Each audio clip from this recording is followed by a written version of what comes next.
I like to start with nipple because the nipple is so chocolatey like the Jell-O pudding. I think we're live. Hello, everyone, and welcome to West. I take no responsibility for this. That couldn't have gone more perfectly. We are the Chaos Agents, and tonight we're going to do some shopping. Probably. What? What's the speed? Welcome to episode 88, Waterdeep and Deep Water. And for the love of God, we need to get to the deep water. That was a quote from a movie where Jamie Foxx played. It's called Booty Call, and he does a Bill Cosby impression. So that was what that was. I did see Booty Call. Booty Call is so funny. Never mind. Sorry, Gautiano. No, what? Never mind. Hey, everybody. Hey, everybody. We have some announcements, and we want to get through as quickly as we can because we started late. Birds of Paradise, they have reached their 50% goal on Kickstarter. They are amazing dice. These are the magpies. These are the, it's totally blurry, but that's the barn owl. And these are the fairy wren. So thank you to all of our community that is supporting a member of our community. And that is an amazing thing. Thank you guys. If you can't or dice aren't your thing, hey, if they're metal dice, they're definitely not a thing. Share it. Just go ahead and share it on Twitter. Tell your Facebook friends because they might be interested in dice or bird themed dice. So thank you. And that's all I will say about that. Andrea's awesome. Andrea's amazing. All right. The other sponsor that we have is an affiliate sponsor, and that's Nord Games. And anytime you purchase something using our code, which is Chaotic20, gets 20% off, we get a little cut of it, and it's awesome, and it helps us. They're a great company. We're people, and so you just changed your Facebook to start working at Quest and Chaos. Oh, I know. Yes. Weird flex. He's our new intern. Yeah. So Nord Games, do that. So the other thing that is happening is I had, just like Aaron, have too many things in post-production that aren't finished. Sorry that was calling you out. I don't know if you have more than guess one what? thing. Well, guess what? It's on Google Drive as of today, but still. All right, so you guys are going to get an episode of Warren versus Aaron coming up this week. What day do you think, Warren, you want to launch it? Wednesday, Upward Inflection? Wednesday? Sounds like a great day. Yeah. Let's do it. And if you want to see images of Brad Pitt's Troy, you can. I have many glistening images of the boy, so it's going to be a fun hour. Yeah, usually shouldn't say that. Did I mismarket this? No, I think that's accurate. I gave Aaron carte blanche to have fun with some of the edits and just piss all over it, and he did just that. So much so that I had to send him back to the editing room the first time. So I think it's gonna be fun. I haven't seen it. It's launching on Wednesday anyway. So you know what? I'm just gonna upload it and premiere it, not having seen it. How about that, Aaron? That sounds like a recipe for success. Like every video on this channel for me. You know what? If you find an error, whoever watches the premiere and it after, if you find an error, I will donate bits to this place. Dude, you just don't get them on mobile. You're gonna go broke. Public service announcement: do not purchase bits on mobile because Apple and Google take their cut, and they're way more expensive than if you purchase them on desktop. Anyway, right. Public service announcement over. Let's get back to what I was trying to say. We have an interview with Brett Schofield, who is the designer of the Librarians card game that is hitting Kickstarter very soon. With Noah Wiley and I was about to say, like the television show. Yes, the television show. Cool. Including the 3 made-for-TV movies. So he was in our home Cthulhu game and other D&D games that we played. Wow. He moved to Nebraska and started designing board games because he moved to Nebraska. It's like, what is there to do? Fair. No internet in Nebraska. Yes. All right. So as always, our merch store is available at questandchaos.com/merch. You can get mugs and t-shirts. You can get flasks, a bunch of cool stuff, either printed by us or printed by Berkeley Stamp and Engraving. And the holidays are coming. Yes, they are. And in fact, I have to ship mugs. So one of them has shipped already, but another one just got purchased and needs to ship out as well. So Ooh. thank you for anyone who has purchased Mugs. that. What a great Christmas gift they make. Shipped soon, very soon. You know, just buy them for your loved ones, your family, even if they don't know. No Or context. No Yeah. context. Actually, the Octopure shirt that you need to buy that's a Secret Santa gift if I ever saw one. White elephant. Who Mhm. did this? Oh no, I know what I'm doing for my Secret Santa now. Excellent. So that is it for the announcements. Let's jump to bits, which means there's a bunch of subs going on. So thank you for all the subs coming back. I see Joey the Red Fox is here. Ooh, Nice to see hi, you. it's been a while. All right, we have the Hefner with 500 bits for the plays and Yay! 500 for the DM. Come on, man. And if you guys want to Thank save you, your Ref. bits until after the break, when nothing bad will happen to these guys. Yeah, because we'll still be in Waterdeep. Well, if they're in Waterdeep, then Alacrity, the Open Lord of Waterdeep, is coming to town. I'm more afraid of Layrel, honestly. Alacrity's just You should be afraid of the horse that can kill Layrel. That's I'm just waiting to find Waterdeep in a state of civil war if Layrel Silverhand got killed. All right. So honestly, that is it for the announcements. Let's jump into a bit of a recap. So we want to keep this condensed because the last time was story time. So the three individuals, Ruckus, Andraste, and Uzo, went to the library at Candlekeep. They found out a lot of information from an ogre named Tiny who did the research for them. And they found out stuff about Bahamut, Dendar, and other things that Uzo has not shared. Then they got onto the ship and sailed to Saltmarsh. There was a lot of teaching and playing with little Remy. There was a lot of exercising. There was a bromance forming.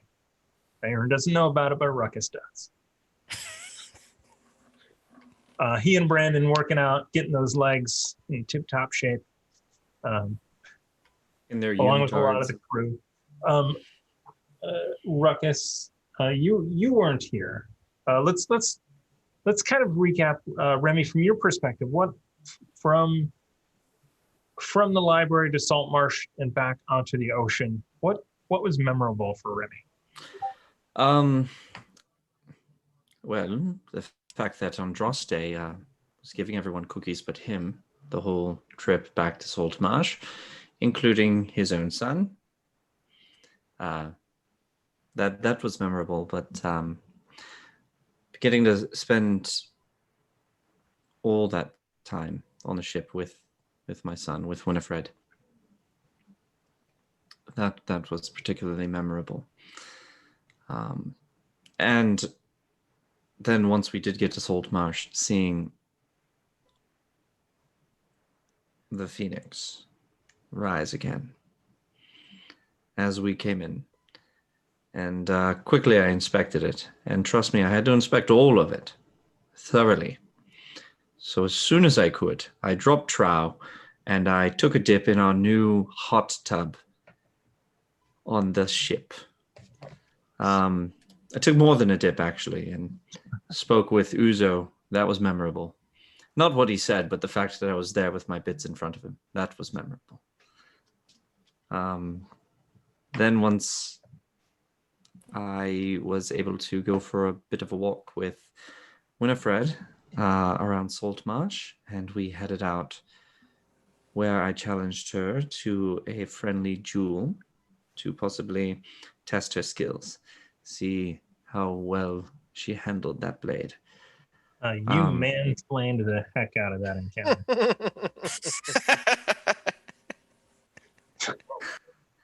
I get sneak attack when nobody's around. I do. It's awful. Swashbucklered that. She got a good sneak attack in, I should point out. She did. Unseen knee right to the junk. We can see your legs spread from here. You man. I wanted to say afterwards, like, I have plans for those. But anyhow. So so we did that. Saw that she had some great potential. And realized that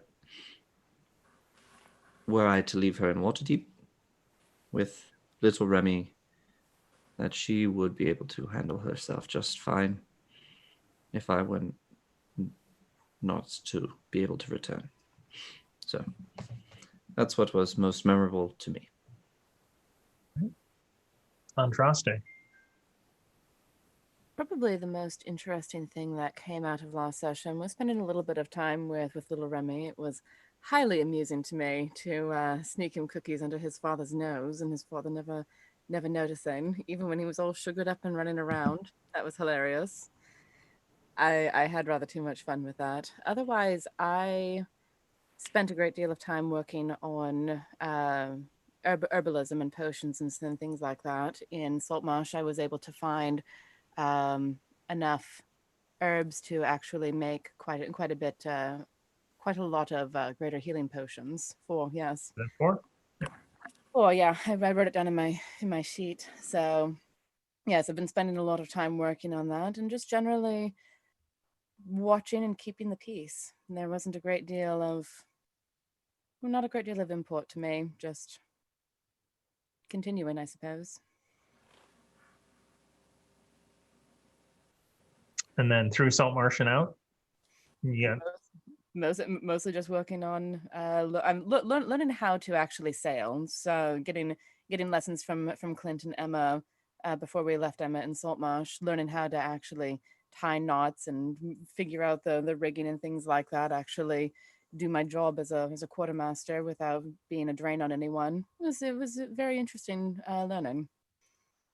During that learning from Clint and Emma, you do realize that maybe an individual thought Emma's sailing skills were much better than they were.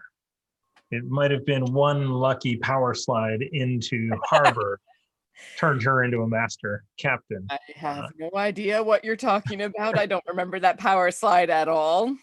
It wasn't one of the best rolled things I've ever seen in my life. But yeah, you realize that as you are learning, she is also learning from Clint how to actually sail. Well, and that just meant that Clint only had to explain things once because both of his students were standing right there. Yes, very good.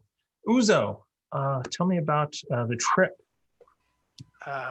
During the journey back to Waterdeep, I was pulled away from the book learnings gained from Candlekeep into a trance with Bahamut, a trance in which I learned that there is a deal and it is binding between him and Asmodeus. And in the conversation, he gave us more information about where we go and who we speak to, namely someone I've been longing to connect with for quite some time. But during the commune with him, his strength seemed to be weakened as the hold he had on our connection withered before he could complete the sentence. So I fear that time is of an issue. While sharing a moment with Remy to ensure that he has as much time as needed with his child. I'm not keen to take a father away from a son, especially around a mission that will pose a significant threat to everyone involved, but the child and the mother cannot come with us. So hopefully, with no rush to Remy, the time in Waterdeep can be sufficient. I said it is at his leisure, and I trust him to take as much time as needed. But we must away, and I hope I don't need to urge his hand, but I don't think I will. Similarly, I've spent the time and the effort using the tools that Andraste has given me from Candlekeep to put a ritual into action that I think we may need. Well, I will need to protect myself, because if I find myself in the dungeons again, there is only so much healing that can go around. So I've used the ritual to, well, I've cast a ritual that is said in the book, if I've done it properly, to give myself hardened skin like stone. But I have nothing to test this on. So I've tapped Ruckus, trying to get him to punch me in the face as we pull into port of Waterdeep. But it is taking a lot. I expected him to strike me outright, but it is harder than I would have imagined, but all it took was a slap. So I slapped Ruckus in the face, and I see his fist coming towards my face in slow motion. And Then I what follow. does Ruckus do? I would like to follow through. What? What'd you say? Oh, what did Ruckus do? No, I would like to follow through and stop an inch before your face. You don't know that. Come No, I do on. know that. No, just let me just. Okay. I saw a little bit of the last episode. So I stopped an inch before your face, and you just recapped it. And don't worry, Uzo. I wouldn't want to hurt a comrade. It's not in me to cast jump, and I'm gonna cast jump, and then get him under the chin, and just hope everything jump is in this. Let's The ultimate sucker punch. No, yeah. call it the Super Mario. What do I roll?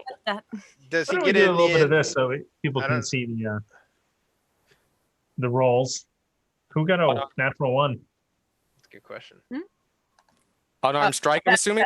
That was when I It's was just- getting my roll set for the day. A 20 with Perfect. strength, right? Okay, just a 20. All right. Wait, not a modifier of strength, or just With strength, plus your strength. Oh, okay. 13. Whoa. It's gonna take, even without my armor, that doesn't hit. But 16 to hit.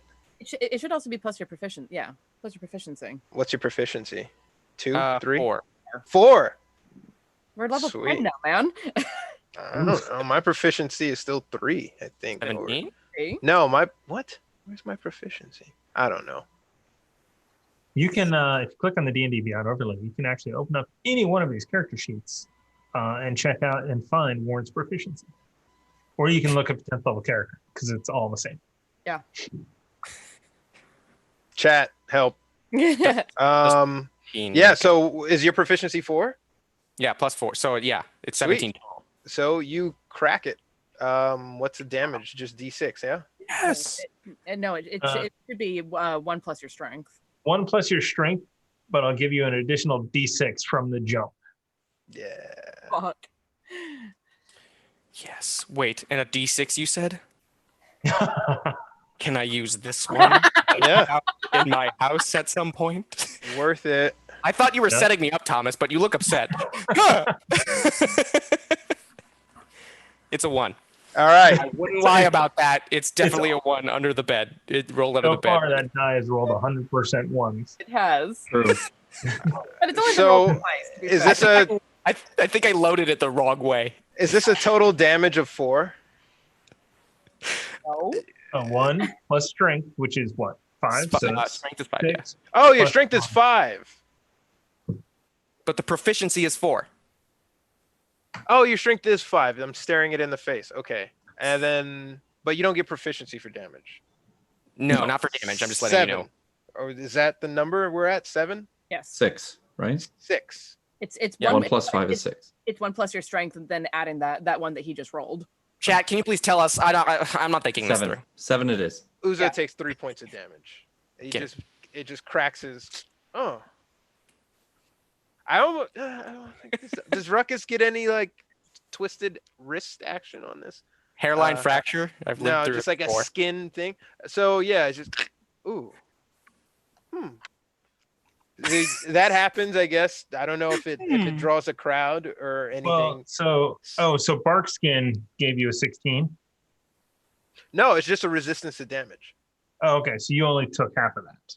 Yeah, which rounded down is 3, or do we round up to 4? Down to 3. It always We- rounds down. 3. So it's 3 points of damage. Why are you putting out the cards, Thomas? Or did you just forget them? What? This is also not my normal deck. You know, it is one of those weird things where there are multiple Nord games like luck decks that are around. That's very, very us, yes. Ruckus, you basically did a Ken style uppercut. Haryuken. Shoryuken. And I guess if the crew is watching that, right, they probably think I've got a jaw made of steel. Because then I just kind of, I guess it's worked. Yeah. I guess it's So worked. you do see standing over there, Brandon. I was like, I look at Brandon. Magnificent, bro. Yeah, he needs to work out more. That I'll felt. work him out. Oh God. How is my arm as I say? Oh yeah. Oh Lord. He likes working out. Uh-huh. Clearly, it is not helping Brandon, but I feel strong. Thank you, Ruckus. And when Ruckus lands, eventually, I pat him on the back and I walk past him, preparing to. Can I fall at the moment he pats and he accidentally gets my butt? No? All right. Not too much fun? Persuasion check? No, I don't want him to do it. I'm just saying, would I be landing by the time he slaps? Do I see the bromance between him and Brandon? Oh, yeah. So, no, I thought you high-fived. So I didn't high five anybody, but as you land, I kind of look over to Brandon. And I was like, I wink at him, keep working out, and I pat Ruckus on the bum as I walk past. That's what I wanted. Yes. Thanks, Ruckus. I have never heard someone so disappointed to get what they wanted.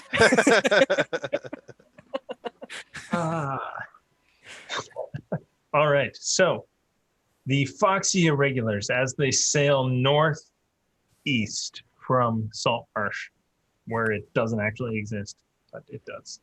Weren't we pulling Or- into Waterdeep? Yeah, and I need to back up a little bit. Okay. I wanted to, at the end of the last one, be like, no, you're in Waterdeep. Yeah. All right.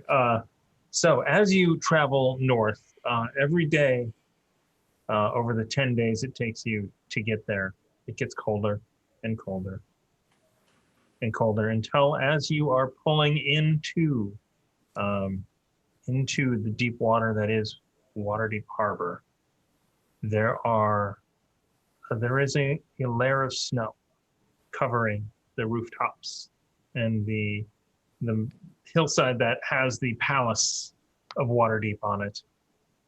And you expertly sail into Waterdeep and find a dock. And the crew immediately starts lashing the boat to the dock and setting everything in place. You are in the winter wonderland of Waterdeep. That's a lot. A wonderland, you say? It is. So you have been here in winter, and Uzo has been in winter, but this is the first time Uzo has seen snow. You know of snow. You've felt snow. You've no doubt been pushed into snow, but this is the first time in your life that you've actually seen it.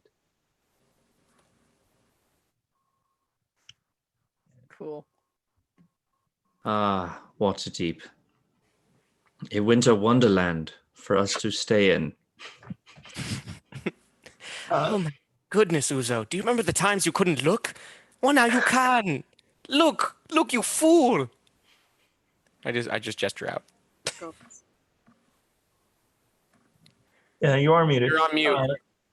It is somewhat blinding. Uzo's blinded by the snow's glare a little bit. Mhm. What is this illusion?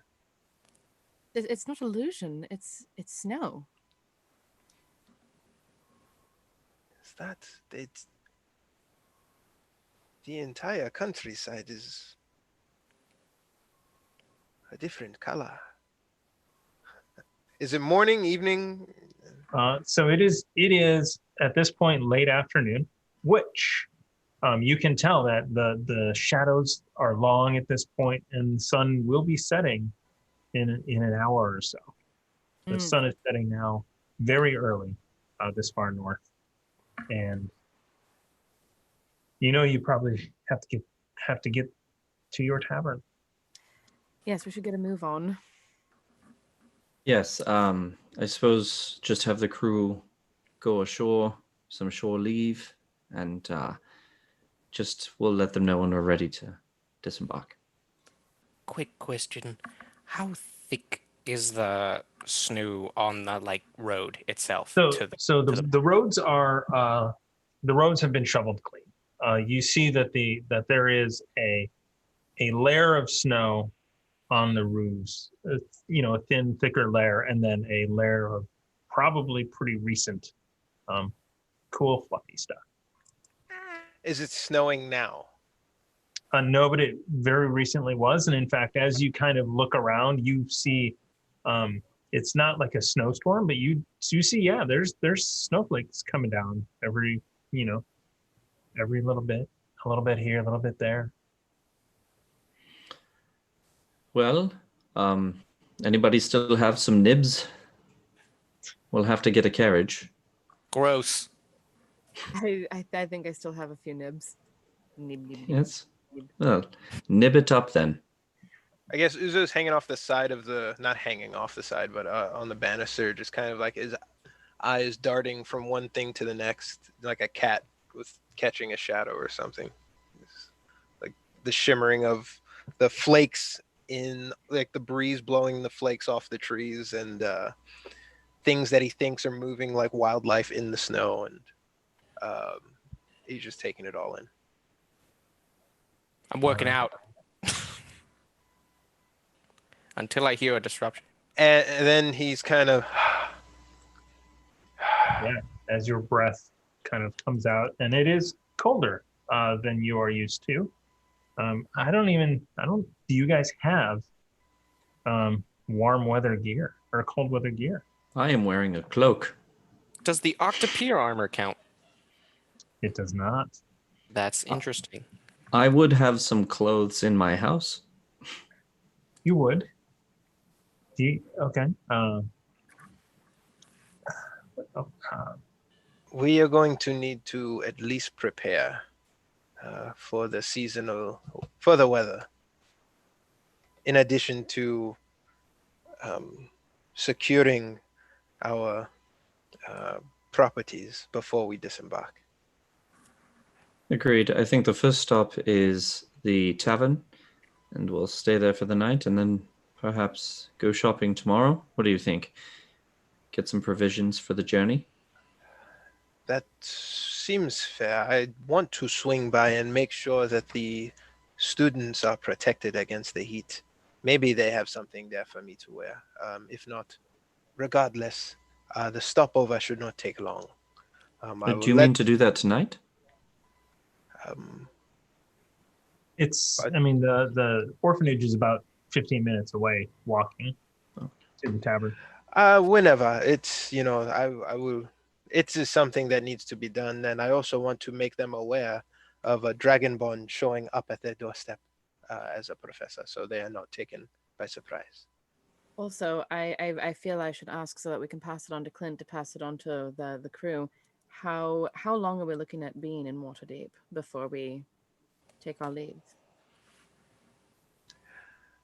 I would anticipate a few days, but if the captain sees fit to extend it, then we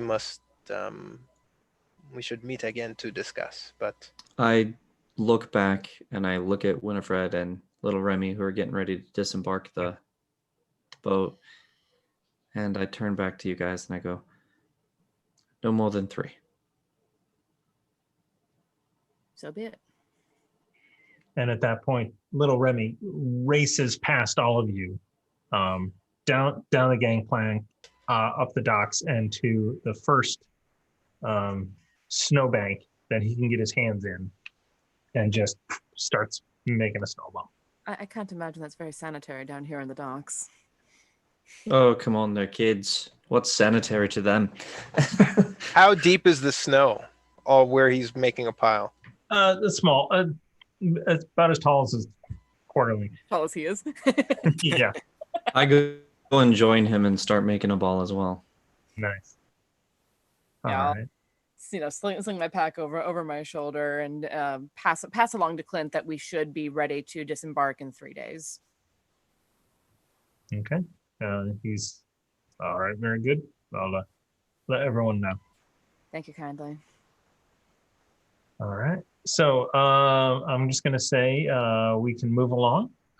If you take a dray, public transportation, I don't know why you would. It's a few nibs a person, or since there are a number of you, you could get probably need 2 carriages, and that'd be a silver apiece. How much does legs cost? And how long does legs take? Just curious.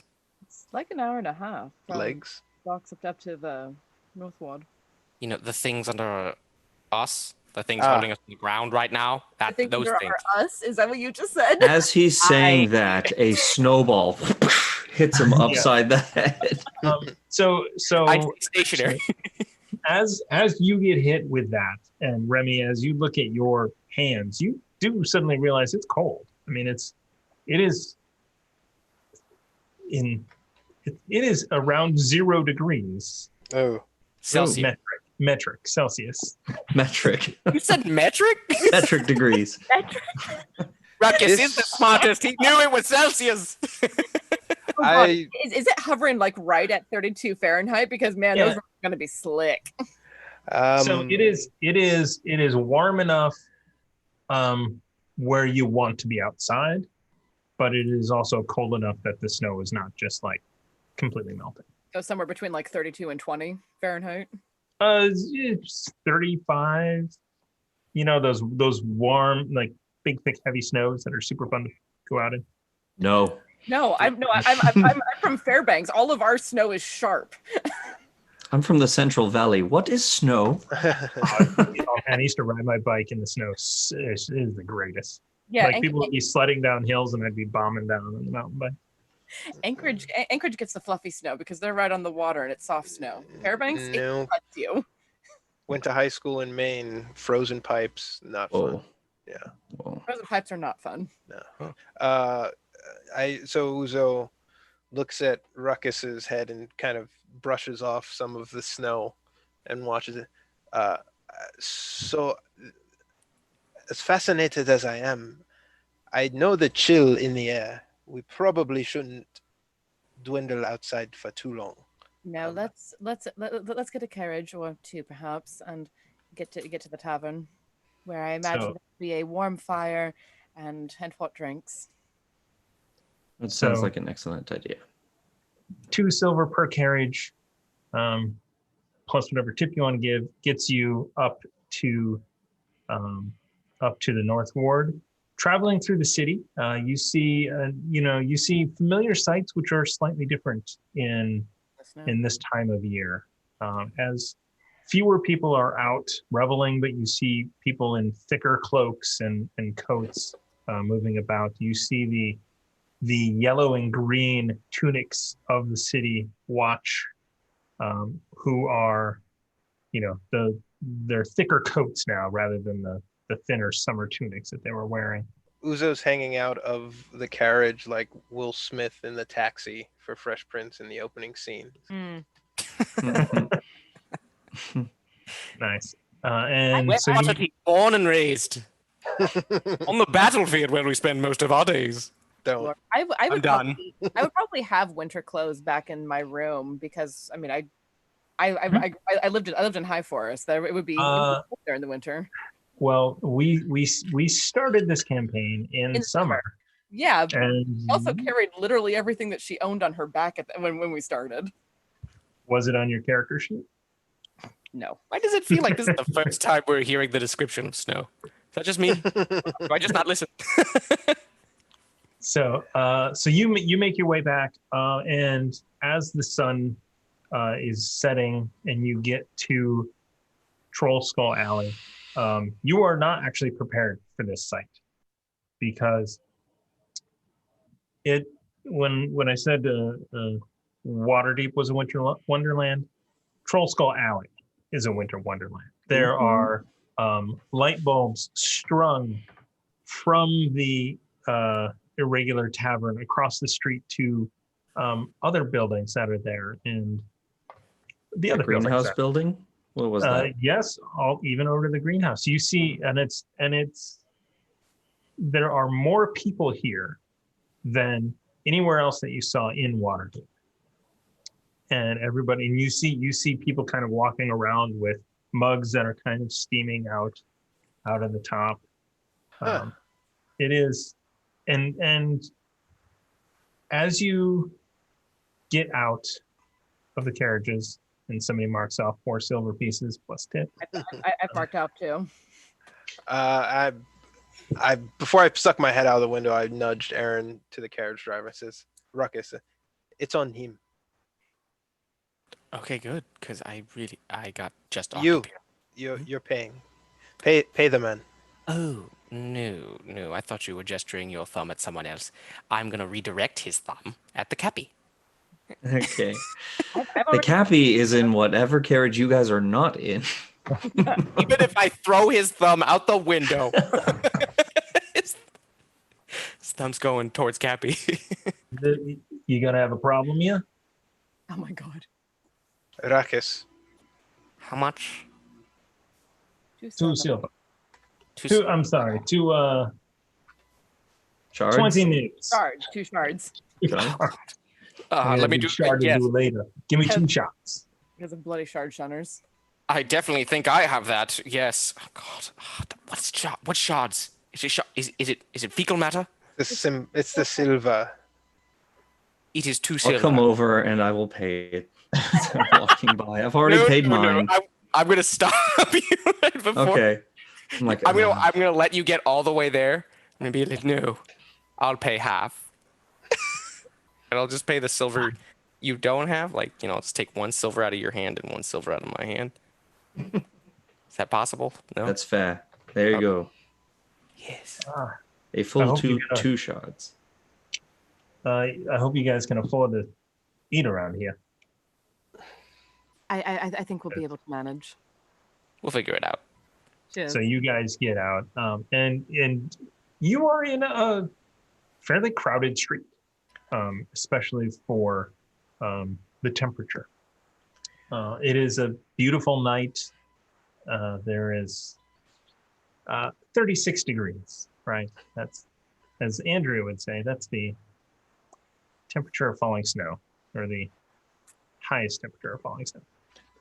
Uzo just kind of looks around as he steps off the carriage and acknowledges, "No wonder it was always easier to pick their pockets when it was cold. Look at the majesty of this place. Look at what the city turns into. Easy distractions. Remy, Keep an eye on your purse." and Remy, you would know, being here in winters, this isn't normal. Okay. Yes, this is new to me actually, Uzo. Yes. I'm trying to see if those mugs that they have any kind of symbol on them. Where are they getting this? That kind of thing. Entrepreneur brain is taking over. Of course. So they do. In fact, as you kind of like, so you're, you're halfling, so you're kind of going around. Somebody's out there holding onto it. It's about your level, and you kind of come up and you see, it says Frunes Vineyard. Okay. Do you see those mugs that everyone has?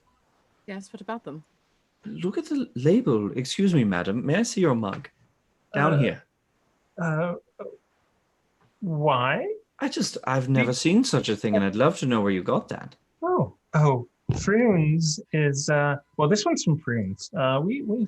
This place is pretty amazing. What is going on here? This is the first I've ever seen Troll Skull Alley as such. It's I don't. Yeah, I mean, they put this thing together.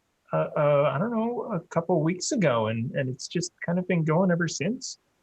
Who did? Who put this together? Troll Skull Alley, like everybody here. So the regular tavern, Steam and Steel, even that's where you can get the hot chocolate. They're heating up some Hot of that. chocolate, you said. Yeah, oh yes. There's warm cider at Fruins, which is what this is. And she rattles off a number of other establishments that you have not heard of. I don't remember the city being this social or friendly, even in the winter season. Is this our doing? I mean, and at that point, you see from across the way, near the Irregular Tavern's front door, another halfling in a big hat and a well manicured coat look over, eyes bright, and start working his way over there. The Irregulars, the Foxy Irregulars, welcome to Troll Skull Alley. It is so good to see you. Is this Broxley? It is Broxley. It's Broxley. The halfling head of the Vintners Guild. Taverns and Innkeepers Guild. That's right, yeah. Broxley, hello. You made it. I did not think you would get my invitation, but I am so glad that you did. As are we. Couple of questions. What invitation and what is going on? This is a Winterfest. A winter By fest? choice? We're having a winter festival? Well, we are.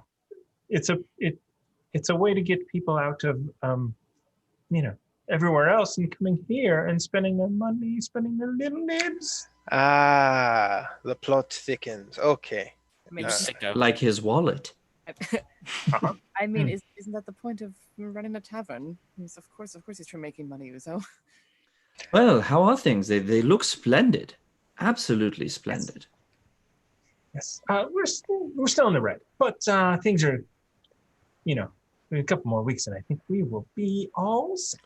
And here I thought that we were doing this out of the occasion of the season to the grandeur and the altruistic nature of the good deeds that the Foxy Irregulars have accomplished. Yes, we're celebrating that as well. It's great. We all win. All right, well, Right. I'm cold. Can we please go inside? As you guys are standing out there in not winter clothes at all. Yeah, I'm rather chilly. Let's step inside. All right, so you make your way over to the Irregular Tavern, open up the door. You will of course join us for a drink, Broxley, is I? Of course I will. Only the best stout. I mean, the goodest stout for me. The great stout it is. Yes. So he joins you as well. So you walk into your tavern, which is it's not full, but it is it is what is the right word for it? Busy? There's a lot of people. Clamoring, bustling. Yes. It is not like opening night, but it is better than there's also no druid here fighting. So that's good. Good. I'll take it. No Smash Brothers. So wow. So you had you know what? Why did I not do this? God, that was almost 70 episodes ago. Can you believe it? Wow. No. I do believe it. This year has been 10. 10 years. Yeah. That is, as the kids say, an entire mood. Okay. We're mostly millennials here. You're not. Oh, actually, you are. He You're, is. Yes, you're, I you're like am. right in I the put- core of it. I put the graph on our episode. I think he's on the young end of millennial, but yeah. He barely Yeah. made it in. Yeah.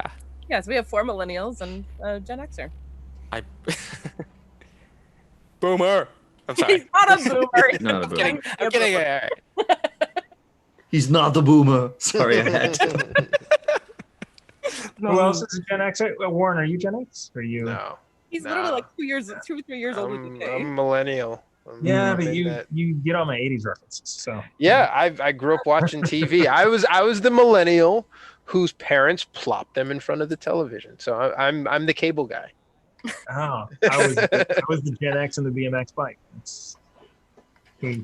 I was the millennial who was plopped in front of Christian TV. So, Bible Yes, Man, that. my first introduction. I'm figuring it out. I'm working through it. Bible Man, VeggieTales, Commander Kelly. I learned the facts of life by watching the facts of life. I read a lot. All right, so you get in here. First thing you notice, no squeal. And actually, you were expecting that. You see instead there is a basically a quartet that is playing. So different type of environment in music at the moment. And you get up to the bar, and there's a bartender that you do not recognize. And in fact, there is almost nobody in this place that you recognize. Like, look around. Leif, are you still here? And at that moment, you see across the way a beer, a thick, dark beer, stout, shoot across the bar towards you, and everybody there is like, whoa, whoa, whoa, as it like travels along the side and into your hand. Thank you, Leif. There's always someone here we can trust. True. Yep. Detect magic on everyone inside. All right. There's, for the most part, there's no magic, but there are a few individuals that you see that are sitting at various tables, and one at the bar. Rings.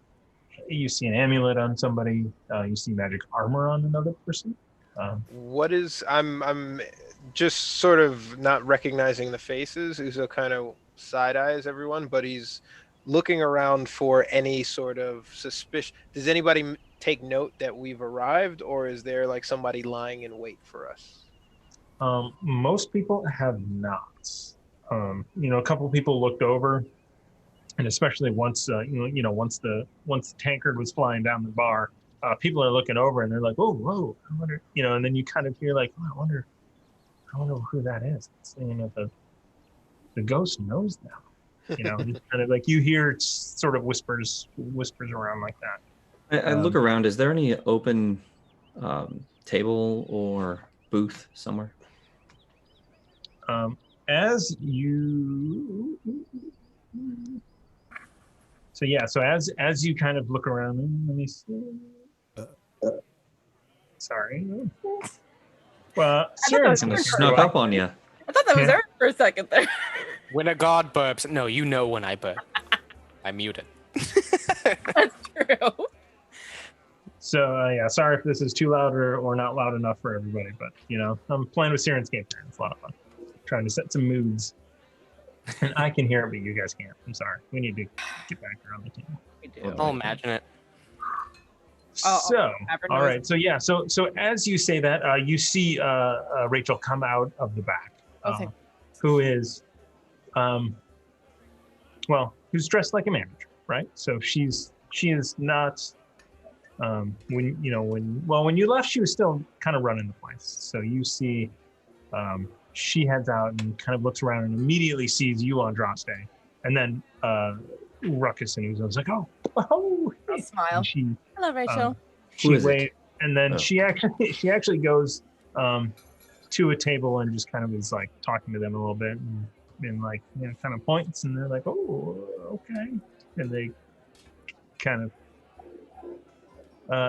at that point you see them like kind of scooting over for you to sit with them, and they definitely misunderstood her request, but now they're looking at you like to join them at the table. Right. Carry the tankard over. Okay. And you just see her. So as you walk over, Rachel stops and goes, "Wow, what can I get you guys? Drink, food?" Yes, I will take one of those hot whatever it is that we do here now. For drinking. I will have one Did as we do well. mulled wine? Did we do The mulled wine? alcohol. Is that all? They of course have alcohol, yes? Obviously. Well, the great stout's good. The Pete's Pilsner is pretty good. But No, we're not doing this like cider and hot chocolate thing that Broxley, are we not doing this? the cider is prunes, and the hot chocolate is the couple from Steam and Steel. What are we offering? Oh, I suppose we'll sit down first. Sorry. Okay. Question, Broxley, how long has the snow been on the ground in Waterdeep? Maybe a month now. A month. Okay. We've actually been going that long, haven't we? Yeah, you've been sailing. I mean, you've just went on like a 17-day sail. No. The time passing didn't really process for Andraste until they said it's been on the ground for a month. It's like, fuck, we have been gone that long. Wow. So okay, so you got So the guys are like, oh, hey, oh, please sit. Oh, it is such an honor to have you for us to be at your table, I guess. Welcome. What is your name, good sir? My name is Ulysses. Ulysses. Yes. Yes, and your charming companion here? Oh, that's Dave. Hello, Dave. Ulysses and Dave. Ulysses, we are the Foxy Irregulars. That's amazing. That's what Rachel just said. And that you wanted to sit down, and that's amazing that you would want to join us. Yes, that is amazing. Incredible, some might say. Oh, Lord. Don't overthink it. This was the only table available. Never meet your hero. Uzo, That's nice. yeah. Yeah. As Uzo just kind of scans the room without taking them in. I want to whisper. You know that Ulysses has like, you can tell he's got some magic items in pockets. Oh, and what is your trade, good sir? Oh, I run this shop. This shop. Yes, this shop. When did you start running this shop? Oh, right after that shop burnt down. I knew it. What is that shop? You don't remember that shop? It was vandalized? That was where we took the potion. Don't you remember? To try to get it replicated. Oh, yeah. That did make us sad for like a second. Oh, you remember Uzo, then you guys are old friends. Oh, right? I didn't own that shop. Oh, okay. No, I mean, Just capitalizing on the previous owners. Got it. Yes. I mean, and in fact, I spend most of my time at this too. What's this too? It's the second shop, which is across the way. I'm glad it's not confusing for anyone. Quite the philanthropist. This is like a comedy sketch, isn't it? Okay. I go to Ruckus and I'm like, I don't think that word is. Anyhow, Philanthropist. Okay. Wait, no, I'm Googling it. I feel like I was right on that one. Philanthropist? No. go for it. Being it. You were right. And What on earth are you talking about, Ruckus? do you sell at this shop? Well, mostly magic items. Yes. Anything favorable come into your possession recently? I am incorrect. Please Continue. We're just all gonna laugh at you for a moment. Yes, we actually are the storefront now for Steam and Steel, and they are master craftsmen, and this allows them to focus a little bit more, and we handle the sales aspect, sometimes even taking orders, but custom stuff we usually send them straight there. But yeah, you should come by tomorrow. We're open as soon as the sun comes up. You guys do magic items? I hear you make a decent chocolate warm drink. Is Broxley, was I mistaken? Is this their shop that is providing that warm beverage? No, you are definitely mistaken. Oh, Yes. okay. It is Steam and Steel where you can get the hot chocolate for the evening. I feel like there should be flyers that explain this. I really do. And Broxley kind of pulls out a thing that says, like, come to Troll Skull Alley, hot cider, warm chocolate, frothy beverages, and that's your sort of, you are the tavern of this scenario. The Fruins Vineyard that does the cidery, that is definitely not the style of logo that Fruins Brews had, which was very basic and very cheap. It looks very fancy now. Quite curious about what's happened over at Fruins. Yes, indeed. Perhaps they took our advice to heart. We should go find out. In the meantime, Ulysses, Dave, this is Winifred, and this is my son, Remy. And so Winifred actually just kind of coming in. It takes a while because she doesn't fully grasp that this is your place until Rachel came out, and then it's like, oh, and it's sort of like, holy cow, you just see the look of she's very impressed, even though you have a ship, when you gave a ship to somebody else because you're like, I have an extra ship, here's one. Maybe that wasn't exactly, because I'm a philanthropist. He donates generously. Oh gods! All right. To many causes. Anyway. So yeah. Yeah, I mean, come over. We've got stuff. In fact, Rachel, and suddenly, like, his mind puts two and two together. It's like, oh, and he looks at you, Andraste, and says, Rachel actually asked me to procure something for you. So then I have them.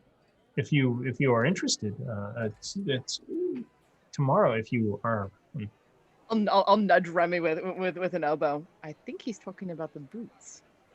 Boots? Oh yes. So I don't want to seem too eager. What boots would those be? Boots. Is that a pistol in your pocket? What? Nothing. Mm-hmm. I was talking to our captain respectfully and discreetly. I don't know if you across as such. You don't. Anyway. We will now live with this. In which universe do you ever speak respectfully and calmly? Fair point. I knew what I meant. Boots, huh? What boots are you talking about? Oh, well, Rachel came over and asked if we could find boots of speed, which are boots that make you run faster. And like a potion of speed would. Yeah, well, yeah. But they're boots. I mean, we got a bunch of weird stuff. Like, I mean, we've got a belt that makes you really strong. How strong? Sorry, what? Oh, really? If you had to put on a scale of 1 to 20. I would have to look. But I think a 20. Belt of Ogre, giant belt of giants. Probably 19. Or there's the gauntlets of ogre power, right? Yeah. That do the 19. But I don't know about Well, any belt. if it's of giant strength, it depends on which giant. Yeah. That's right. Badger. Yeah. The hill giant fry. Of course. As I quickly Bing that. Please, somebody sponsor us. Bing. Microsoft, please. Victor, come on. That small little company, Microsoft. Maybe it's not Storm Giant. I would do a lot to get that for Ruckus. I would wait. It would give you a 29 strength, mate.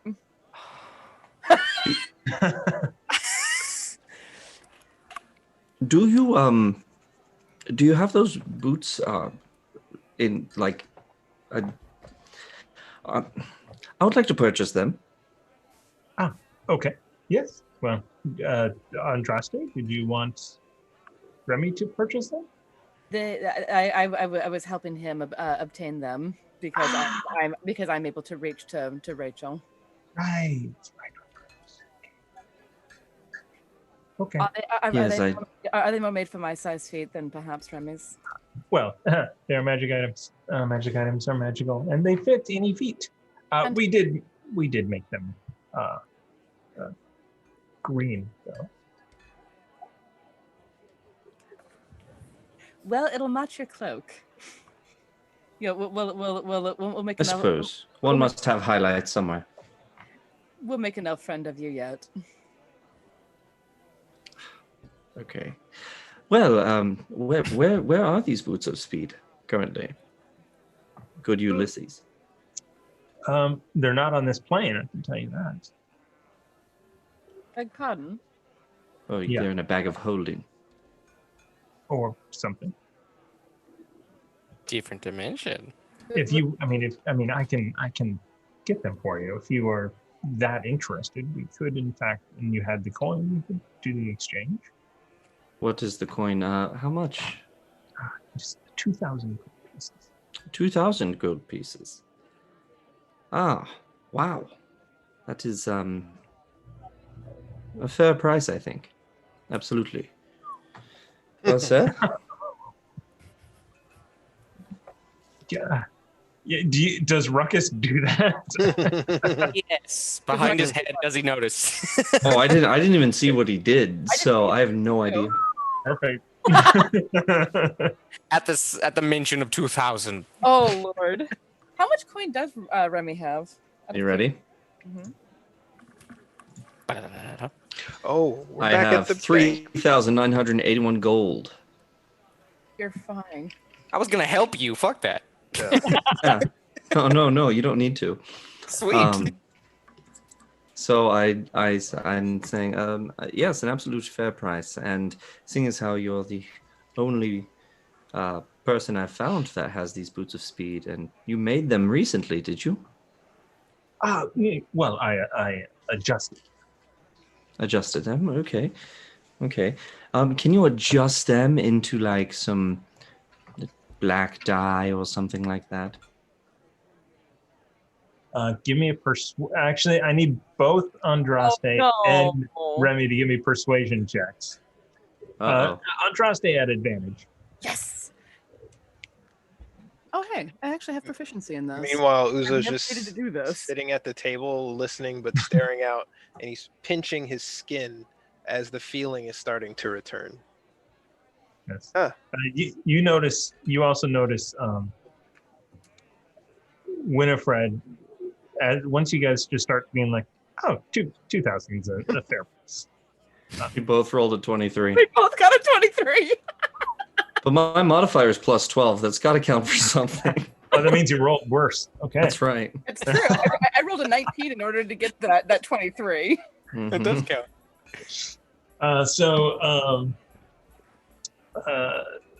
I mean, I could. I mean, it might take a week or so to do.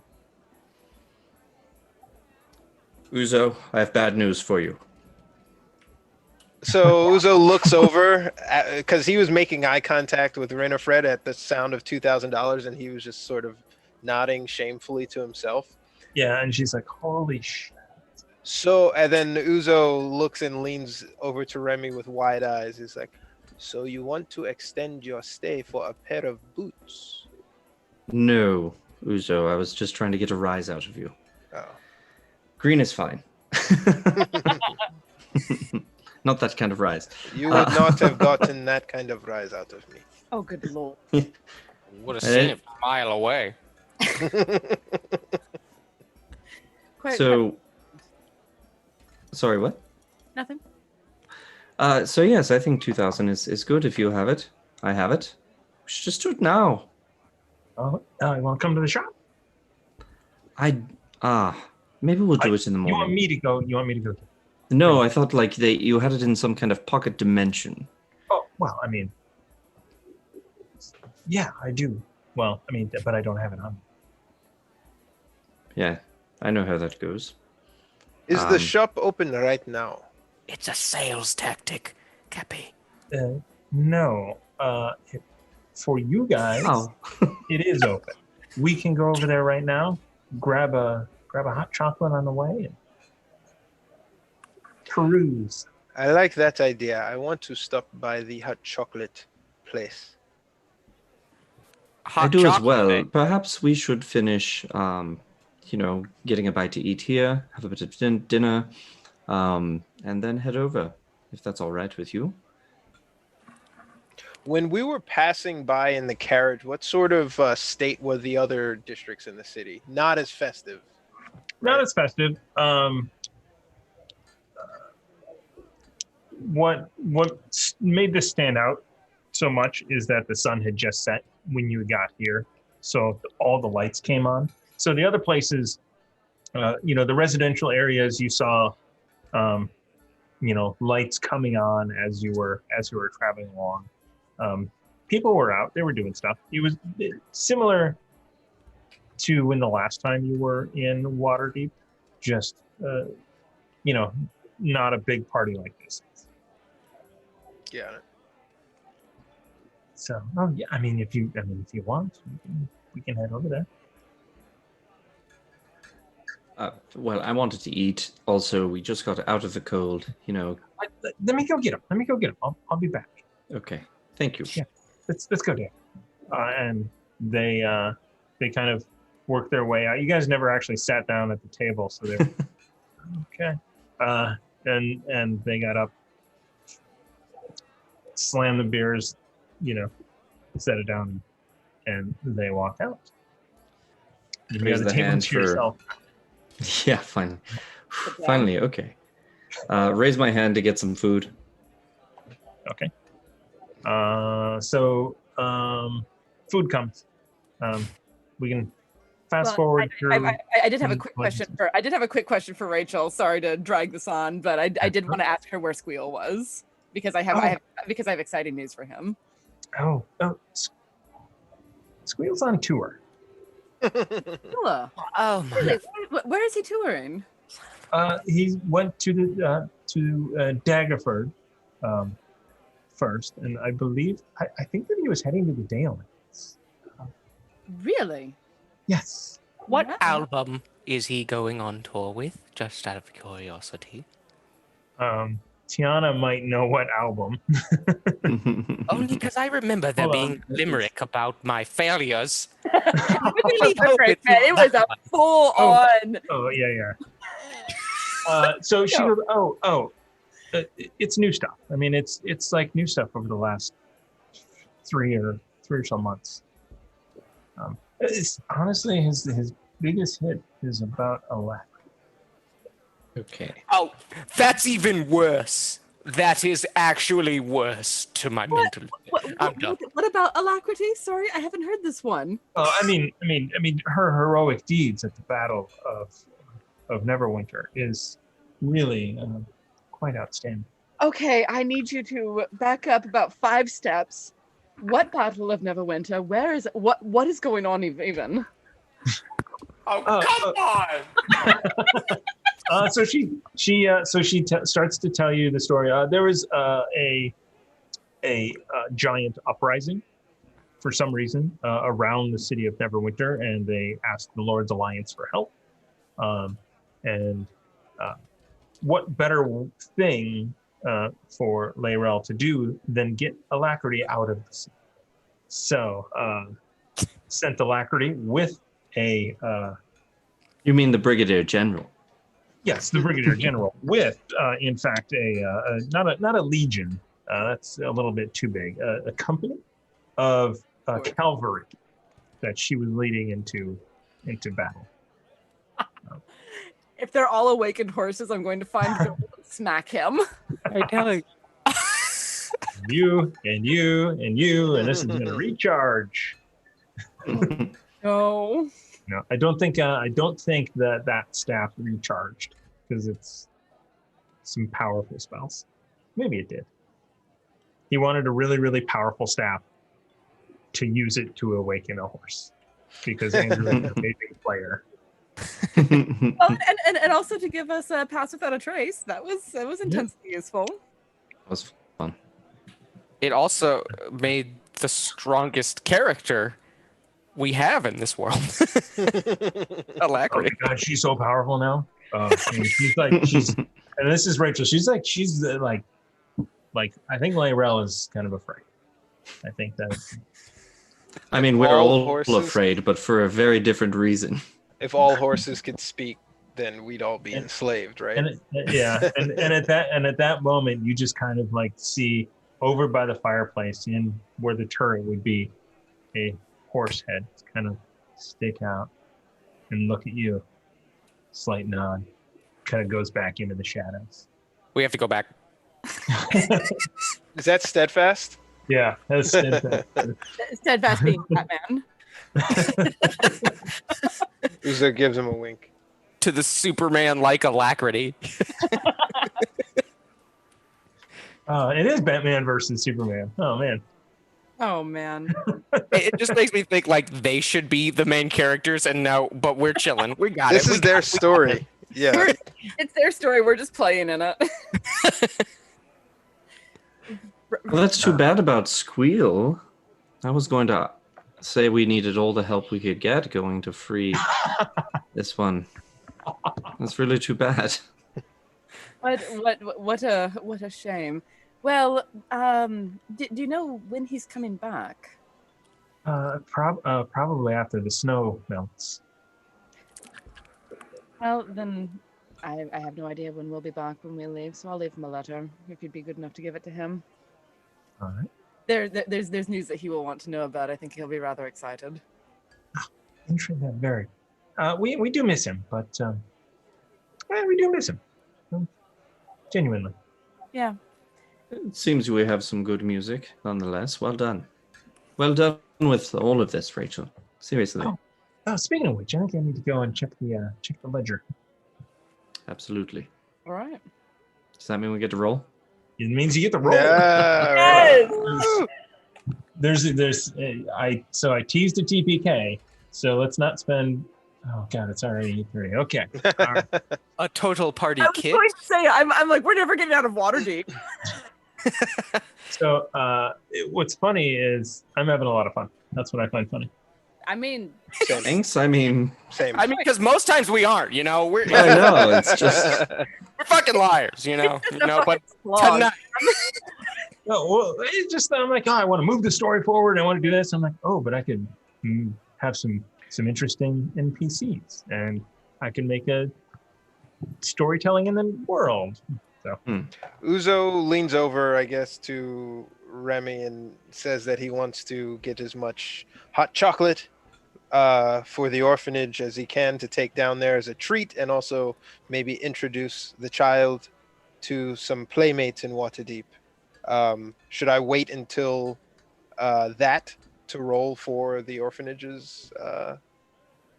If I'm gonna open up the Dungeon Master's Guide, we should just do it Let's all. just do it all at once. So, who's rolling? Hold on, I have to remember what page it's on. It's on page 85 of the Dungeon Master's Guide, You just have a bookmark. which has no reference in. I know how far back this is, but I'm probably going to ask you at the break about that belt. of giant strength. Okay. Woo! Running a business. All right. Let's go ahead. You get advantage on this. And whoever wants to roll me a D100. I would recommend not using Blades of Paradise. Yeah, they tend to roll low on percentiles. Ezra, I'll roll it. It's been a while. what did you roll, Thomas? I rolled a 99 on Roll Birds a of 20. Paradise. Oh no, I get advantage. Oh, twice, yeah. That's a wait. What? Well, that was a 20. Sorry. Yeah.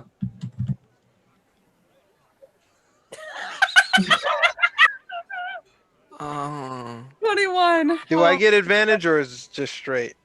So, oh my gosh. So we will take my Birds of Paradise 99 and give you 3d10 times 5 gold pieces. Well, thank you. So if you want to roll 3d10 times 5. Should I be the one? Yeah, unless you Well, want me to do no.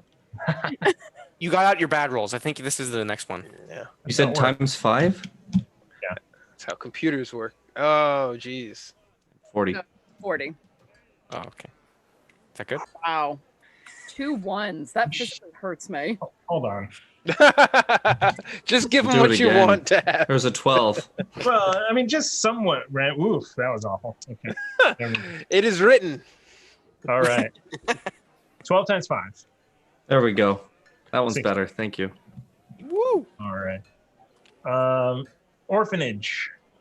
We'll Just do this straight. at advantage too. All right. 1d100 29. Fuck that. 41. Damn. Okay, 41. plus 10 is 51, which is which is okay. Give me a 2d8.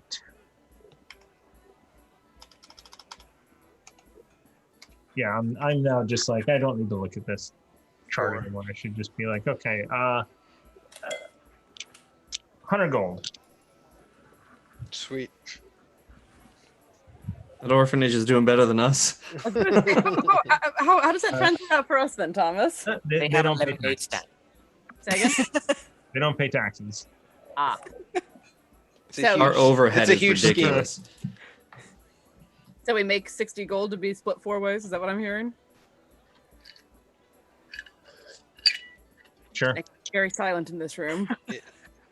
I mean, it's 60 gold. I say it just goes to the pot. Is anyone keeping track of the pot? I'm keeping track of my I'm percentage not. of the pot. Ooh. Do we get this now, or is it going straight into the bank if we keep it in the pot? And no one's paying us out right now. Yeah. Okay. You can keep write it in it the down. pot. Keep it in the pot. I'm not. Somebody's Someone got write to it keep down because I'm not keeping track of party funds.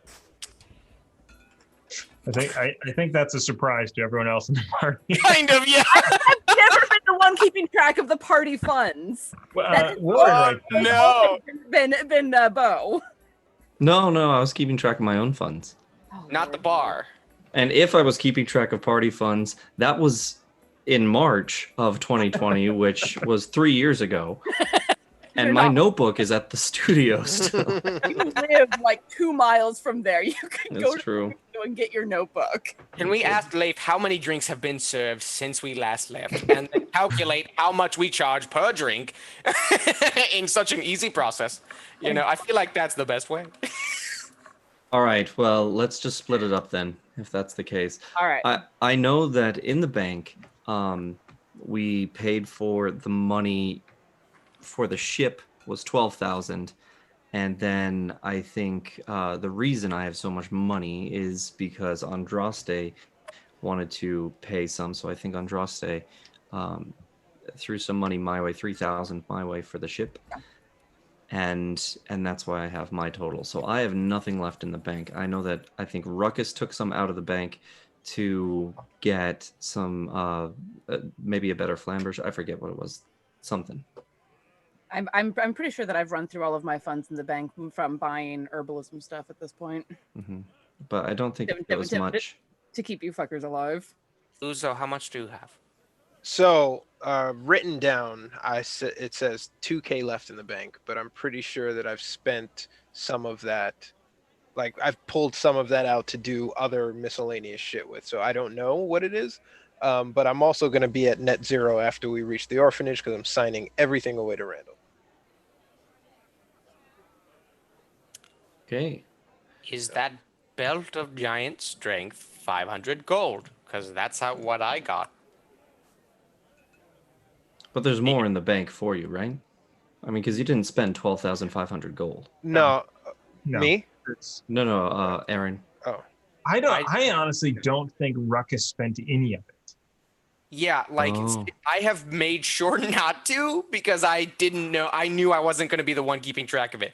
So if we have I an think he's elimination got round, 12,500 in the bank because Wow. Ruckus did not Wow. spend any of I it. could have sworn you took it out. Something with it. I did take 500, but I can't remember what I used it for because evidently I still have 500, and I've been trying to be on point to get rid of it.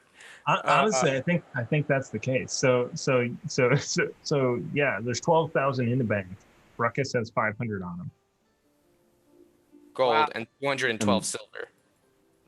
I could have easily paid that dude, but I didn't want. And that's why he has so much money because he just leans on everyone else to pay for the things. When you thrive off pocket change, it's enough.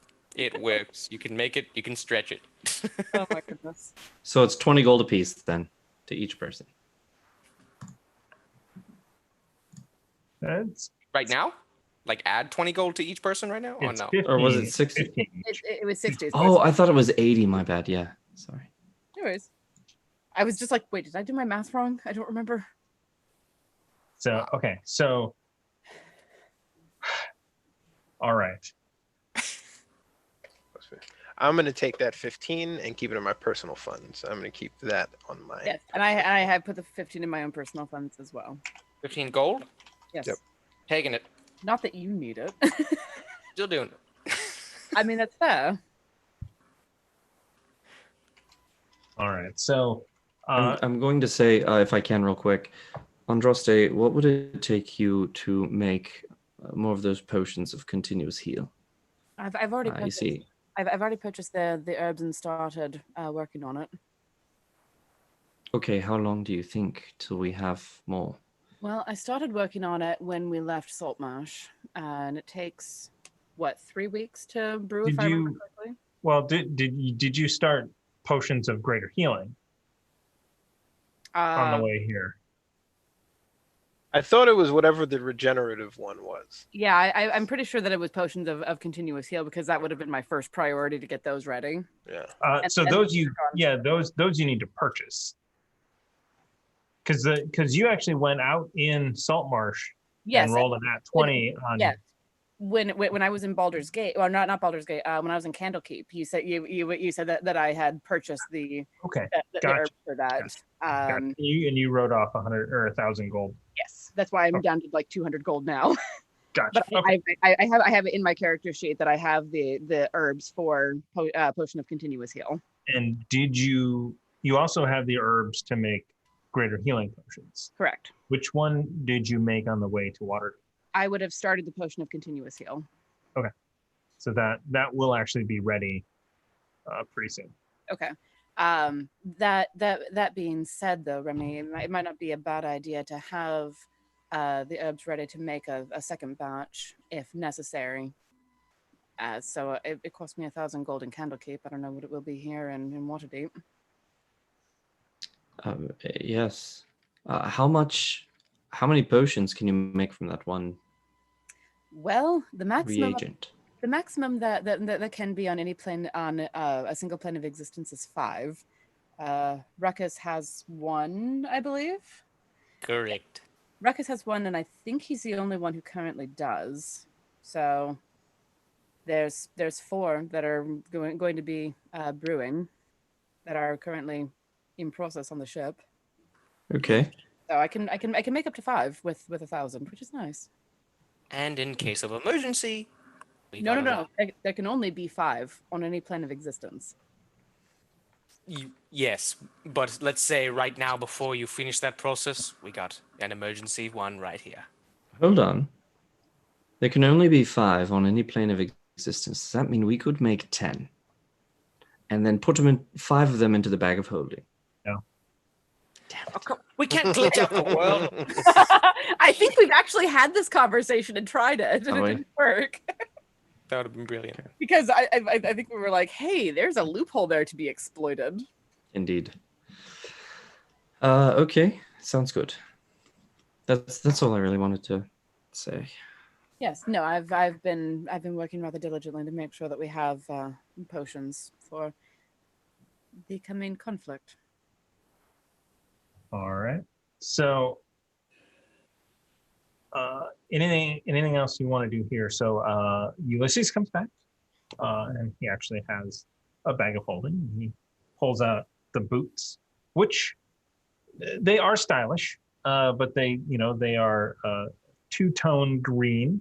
So it has black soles with sort of this green on the side, with a darker green coming up the middle, and then the light green turning into a stripe along the side. Andraste lets out a quiet little sigh of, oh, those are beautiful. I'm biting my knuckles. 2,000, you say? Yes. Let it be done. Okay. Did you count it out before? Yeah, or for sure. Out in the middle of the bar? No, the I would table. I would have gone back into the thing and been like, crowd around everyone. Oh yeah, as when you did the roll, you were looking up stuff. You guys went somewhere. Yeah, so you got a little pouch. You hand him the pouch. He kind of shakes it and puts it in. I know where you work. And then he goes off. He's like, "See you tomorrow, or you want to go look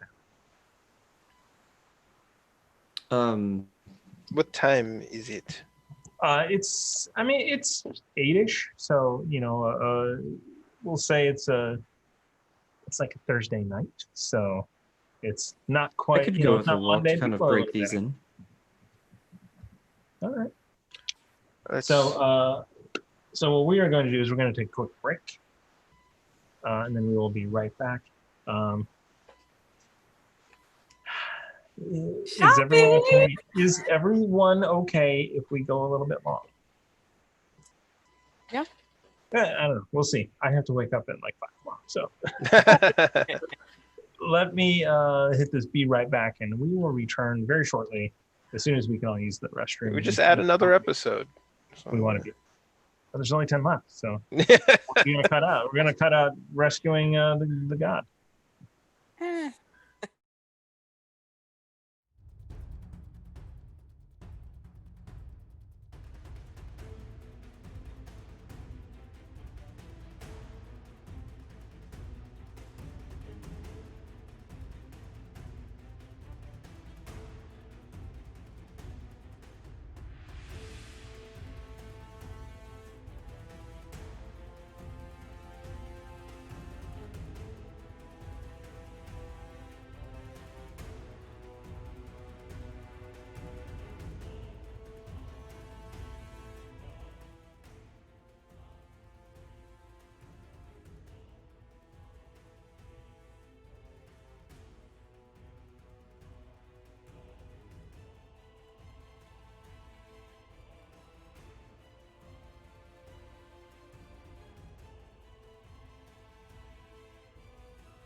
Hello, everyone, and welcome back to QuestCast. We're the Cast Agents, and tonight we're still shopping.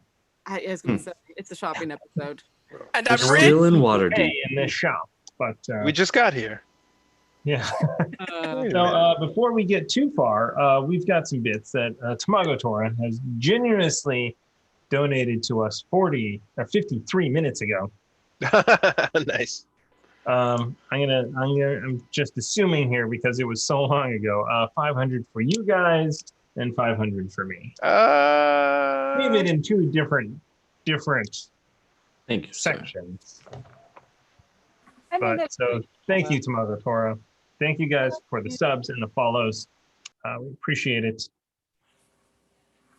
Whew, all right, so we are back. Where is they need like so they have spooky shopkeeper in here, but they don't have like helpful shopkeeper music. I wonder why. I mean, half of D&D campaigns are shopping. and the other half are the taverns. There's no D or D in Dungeons and Dragons.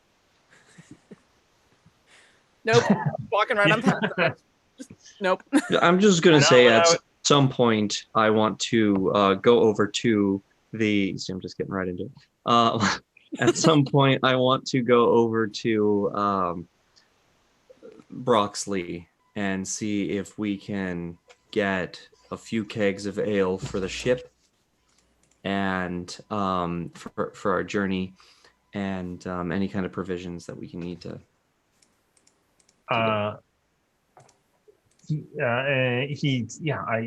Absolutely. We will get that for you on the the warehouse discount. We will have to we'll have to pay the guild. Charge the Does- tavern. It's fine. Oh, very good. Very good. Yeah, we'll deliver to them, then their guild, the ship dock, whoever those people are, that guild, they'll put it on a ship.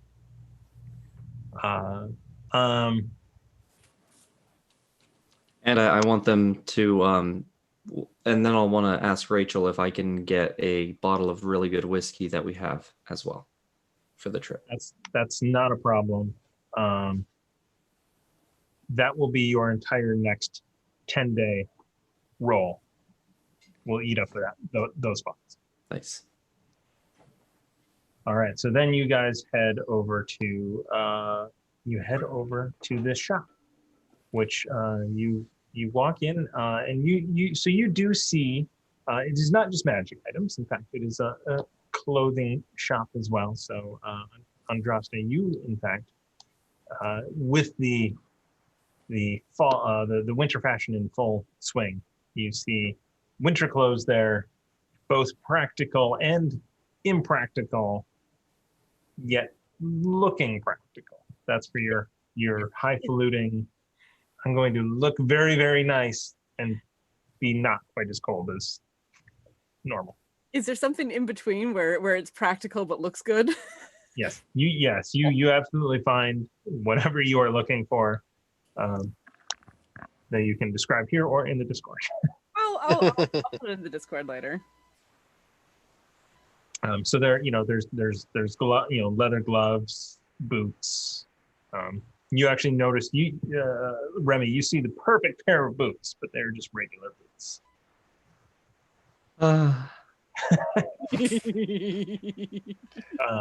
Our travel is taking us to warmer or harsher climates. Wouldn't your book have told you that?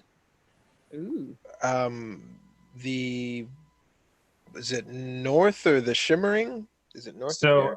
So obviously the area that you read about was not on the main continent and was definitely not a cold climate. However, you do know that Ryland TV just raided. So welcome, Raiders. Hello. Thank you for joining us this evening. Welcome to the Chaos. We are the Chaos Agents. Tonight we're playing Dungeons and Dragons. We are on episode 88. We are wrapping up this campaign in less than 10 episodes. Right. Maybe. We're having a shopping episode now, so yeah. Yeah. All of the 87 episodes prior to this, though, built up to this shopping episode. You know, we've been waiting for this one. So all of our back episodes are on YouTube. So if you want to keep watching Ryland TV, those fantastic people, you can do so and catch up on YouTube. We're also on podcasts. So thank you for the raid. I will someday figure out how to do that command to have our people follow your people. But you can do that manually if you select their name and hit follow. All right, so here we go. You enter the shop. Andraste's already picked stuff out. Is like picked out stuff, got it, set it on the counter. Going to try a couple things on because she's small and wants to make sure it actually fits her. After that question, he kind of remembers with what he could read of a map. That it will be warmer. This is temporary inconvenience, so he's just going to get a cloak.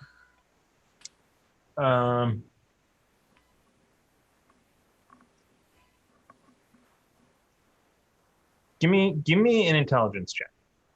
Oh, geez. All right. So the deed that you have, you did show it to elves who did tell you about kind of the location. Let's just see how much. Nat 20. And so a card. Also, Raiders, we were using the Nord Games Luck deck. We have an affiliate program with them. I have to give a random one out. So this is, you roll a 20, players get a card. This one is, this card may be handed to the GM at any time for the following benefit: succeed on a saving throw. Nice. There it is. If they roll a 1, DM gets a card. And use in your home games, like this would stick with Warren, right? Warren would get this card. We like to share around here, so anyone can use that. It just requires the approval of 2 people. So you go into the shop. You see Ulysses starts telling you all about nat 20. It's cold, freaking hell. It's cold as hell. Okay, so Uzo passes that on and says this was only just the tip of the iceberg. We should prepare for colder climates. And it is in fact the northernmost city on the continent in the mountains. And he then gets boots and warmer leggings and an overcoat. Okay. So anybody getting winter clothes, it is whatever it says in the 10 gold pieces. 10 gold pieces. I was going to discount. I'm so glad that I did that. I was going to say 5. Oh, I don't know about any cost of anything in D&D land. I have purchased winter wear. Do they have like a hat that I can put on? Yeah. It is, but it's only like the plaid hat with the things they have your flaps that you tie under your chin. I love it. They have whatever hat type you want. That's exactly what I was going for. So perfect. They have a couple of things here for magic items, unless you have anything you would like to specify. Uzo's always gonna peruse. If it's anything useful, he'll catch his eye. But nothing comes to mind. So when I add winterwear to my inventory, what do I actually look up? Because winterwear pops nothing. I just look up clothes. Because it'll say clothes, cold weather. Awesome. And then also, do you have any belts? Any assortment of belts that may enhance my strength? Well, in fact, we do. We've procured. I mean, it was interesting why we would take these off of the Giants in the Giant War that Alacrity won almost single-handedly. We have these 2 belts of giant strength. One of them is the Dumb Hill Giant variety. And the other one is the Storm Giant, the Frost Giant variety. This makes you this makes you very strong. And we do. Yeah, I mean, we do have the storm giant, but it is 100,000 gold pieces. Will you take a So check? the IOUs, paper, and others. the hill giant is 3,000 gold pieces. The frost giant, 10,000 gold pieces. Do you happen to have a stone giant as well? We do. That is 20,000. I am good. And you know what? It's kind of hot outside. As I look at the snow. I think I will go with your build of frost giant, you say? Yes. So you do also know that in the morning you have to go and get the money out of the bank, out of the Sword Coast Traders Bank. Is that what it is? Mm. It's been a long time since we've been in Waterdeep. This Yes, is the sir. second time I've gone to a bank, I think. So please reserve it. So we can hand wave it in the morning. You can go to the bank. Blah blah blah blah blah. Perfect. That $10,000, 10,000 gold pieces. Dragons, in fact. It's a lot of dragons to keep in your pocket.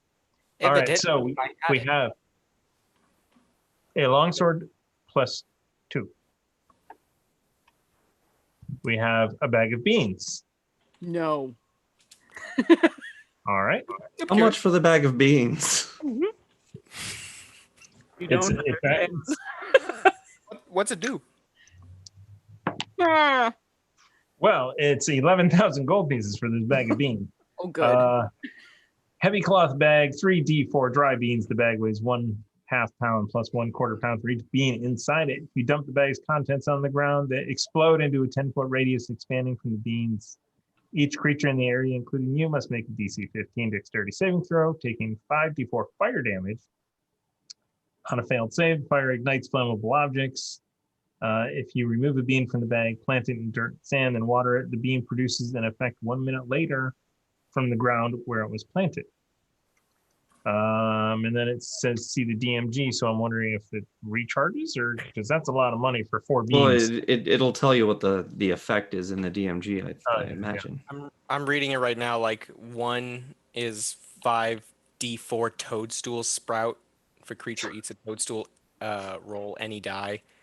I'm just going through like 2 to 10. A geyser erupts and sprouts water, beer, berry juice, tea, vinegar, wine, or oil. GM's choice. How big is the geyser? 30 feet into the air for 1d12 rounds. I just really want to watch a guy. Of wine, beer. Oh, shit. All right. We have the Ring of the Ram. Again, this is rare, requires attunement, 4,000 gold pieces. How much was the bag of magical legumes? 3,000 gold. Is that what I said? Mm. I thought it was 11,000. Ooh, yeah, 11,000. It's crazy. Yeah, I thought I heard 10. I must because I don't want that anywhere near us. I think it was 11. Yeah. 10 gold. Sounds like fun. Do you Ring know of how the much Ram. money? Ring of the Ram. This ring has 3 charges. It regains 1d3 expended charges daily at dawn. While wearing this ring, you can use an action to expend 1 to 3 of its charges to attack one creature you can see within 60 feet of you. It produces a spectral ram's head and makes its attack roll with +7 bonus. On a hit, each charge you spend, the target takes 2d10 force damage. Or you can do it to break an object that isn't being worn or carried. Like a door. Yeah. This is Rocket. Rucker's door opener. Yeah, we'll just skip those for now because it's a lot of reading. And I want to get to the killing. Pipes of Haunting.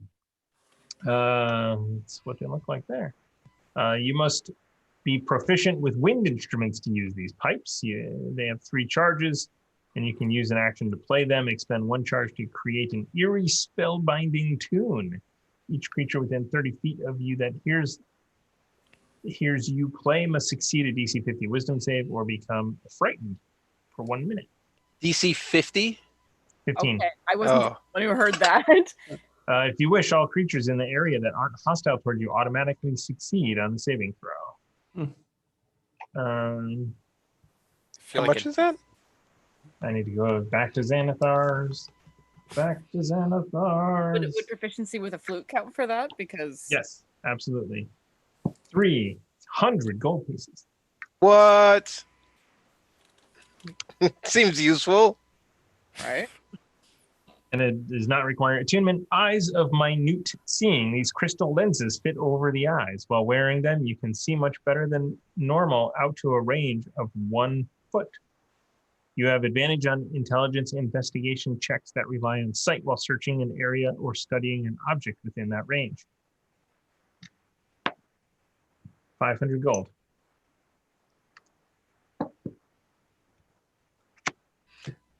The flute seems enticing.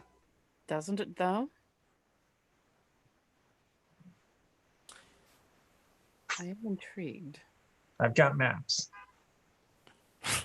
What? I don't have maps of a shop, so Oh. It's like, what do you on about? the DM has prepared maps, and I hope to get to use them. Right. But I don't know if I will, and I'm kind of, I don't know, kind of okay with that. Like, I had a lot of fun during the puppet episode, and this episode, I think maybe I should rethink the type of D&D I like, or just admit that I like shopping episodes. You like episodes where you get to do unique, different things. That's true. Tell you all about Alacrity and the giant battle. That just happened. We're the extras.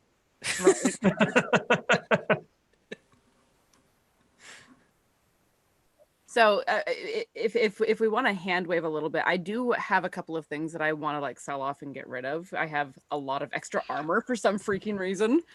Okay. If it's normal armor, you half price, then just get rid of it and add the coin. Cool. Oh, snap. Totally forgot that was a thing. All right, I will do that.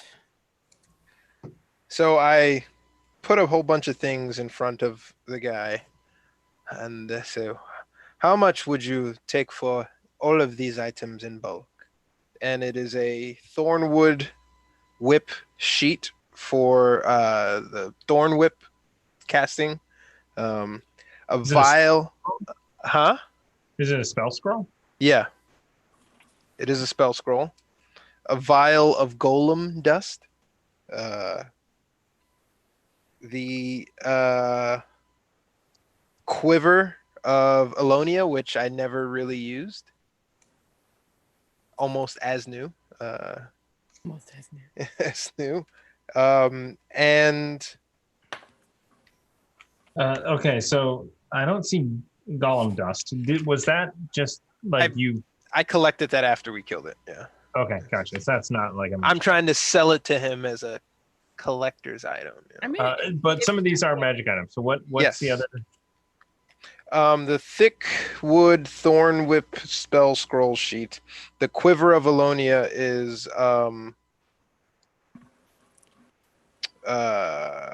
magical, basically endless bolts. All right. Do you know what thorn whip is? A cantrip, right? Or is it a first level? It's a first level, All right. I believe. I also have a maul that, again, never used. Okay, so he will 20 gold pieces for is what you get for the thorn whip scroll. What else did you have? Quiver? Sorry. What Yeah. is the? Quiver of Alonia was like a big time item. How do you spell it? EL. Oh, there it is. Yeah. Quiver of Alonia is uncommon. I guess we really should have did this off camera. Right. Ooh. You get 300 gold from that. And then the maul. I want that flute. Yes. And the maul is just a maul, right? Wind instruments? I will learn. Because if not, I have proficiency with a flute. How much is the mall? All right. You get 5 gold for them all. All right, so 325. He pushes it across the table. Take these 3. All right, 325. Well, it was 300 for the quiver. I'm trying to figure. I forget how much I said this was. So that's 300. Again, what does it cost to use it? I can't. I'm not even sure I know how to use it. You must be proficient with wind instruments. How do I know if I could fart? How do I know if I'm proficient with wind instruments? I imagine if you don't know that you're proficient with wind instruments, probably then in your starting background, it gives you like choose an instrument. You could choose a banjo or a negative. Okay. Try the farting hypothesis. I'm curious. And, it doesn't need to be good. It sounds like it plays itself, but no, because you have to be proficient. You have to be proficient with it in order for it to work. I'm proficient with a flute, which is a wind instrument, so I can use this. I'll still take the coin. I mean, obviously you'll take, of course. I mean, we're unloading stuff at this point. Yeah.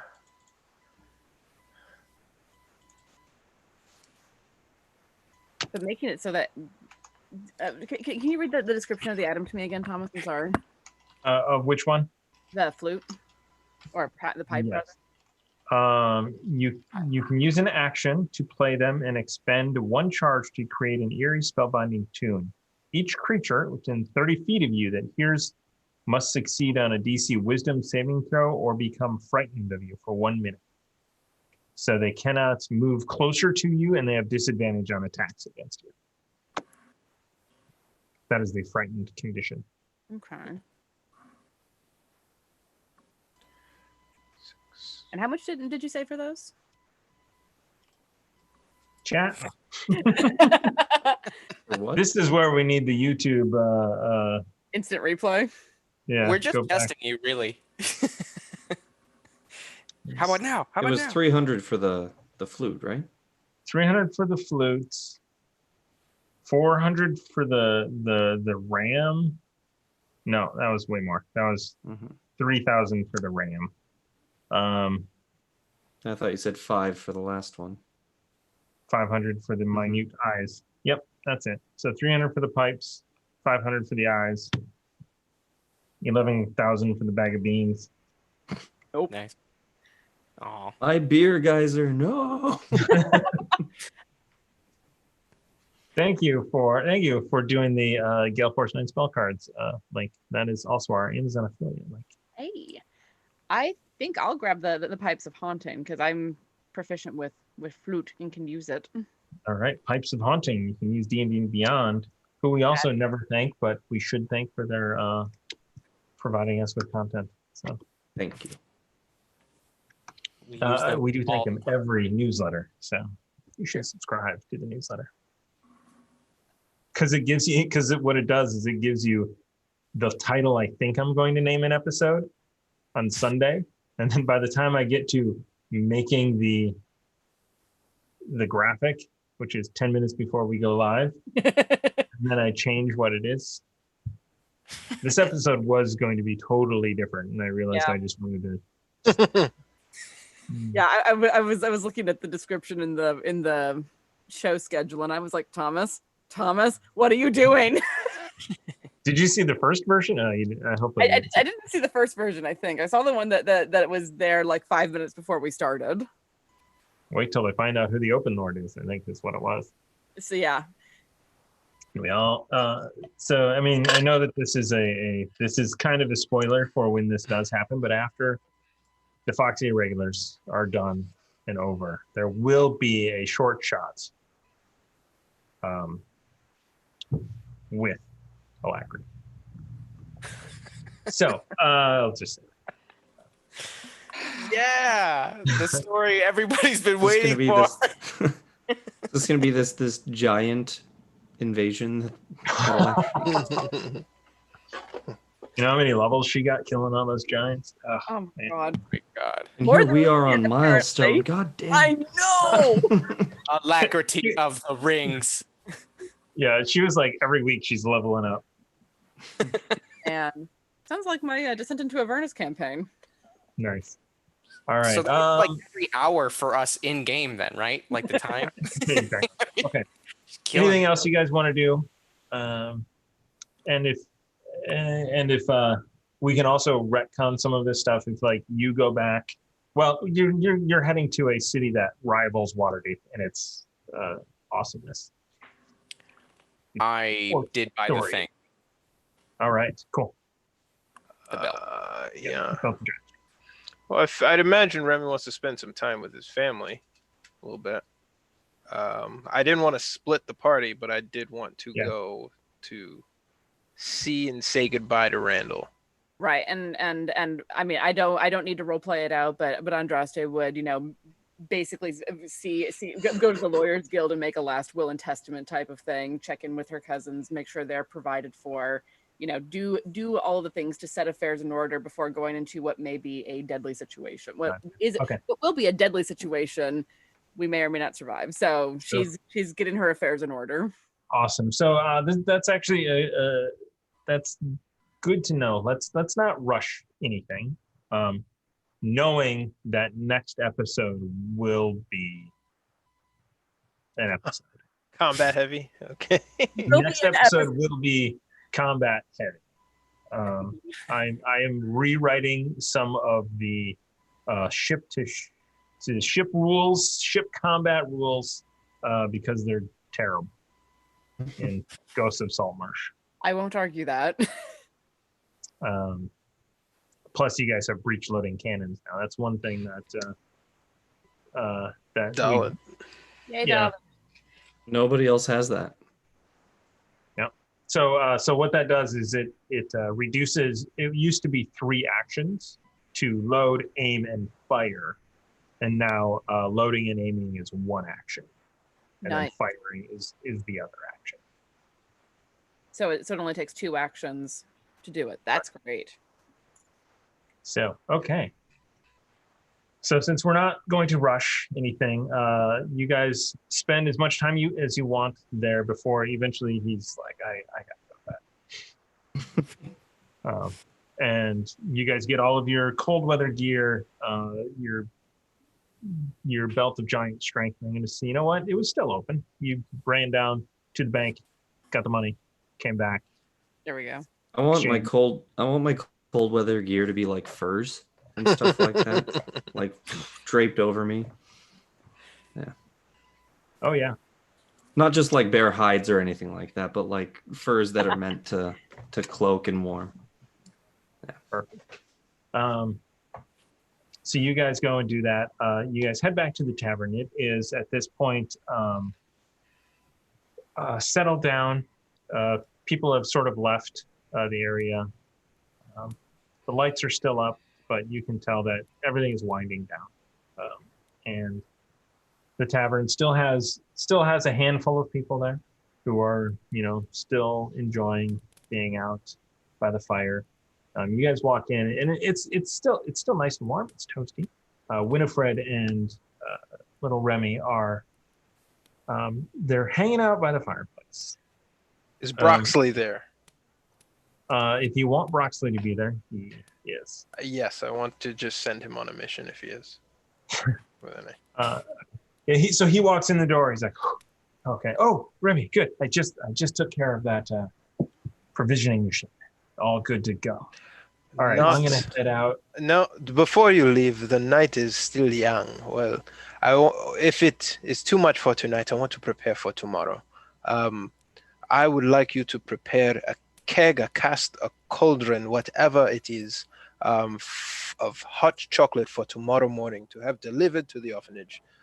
So when we arrive, the kids will have something warm and tasty and sweet ahead of our arrival, just to make sure that the festivities from this district make it down there.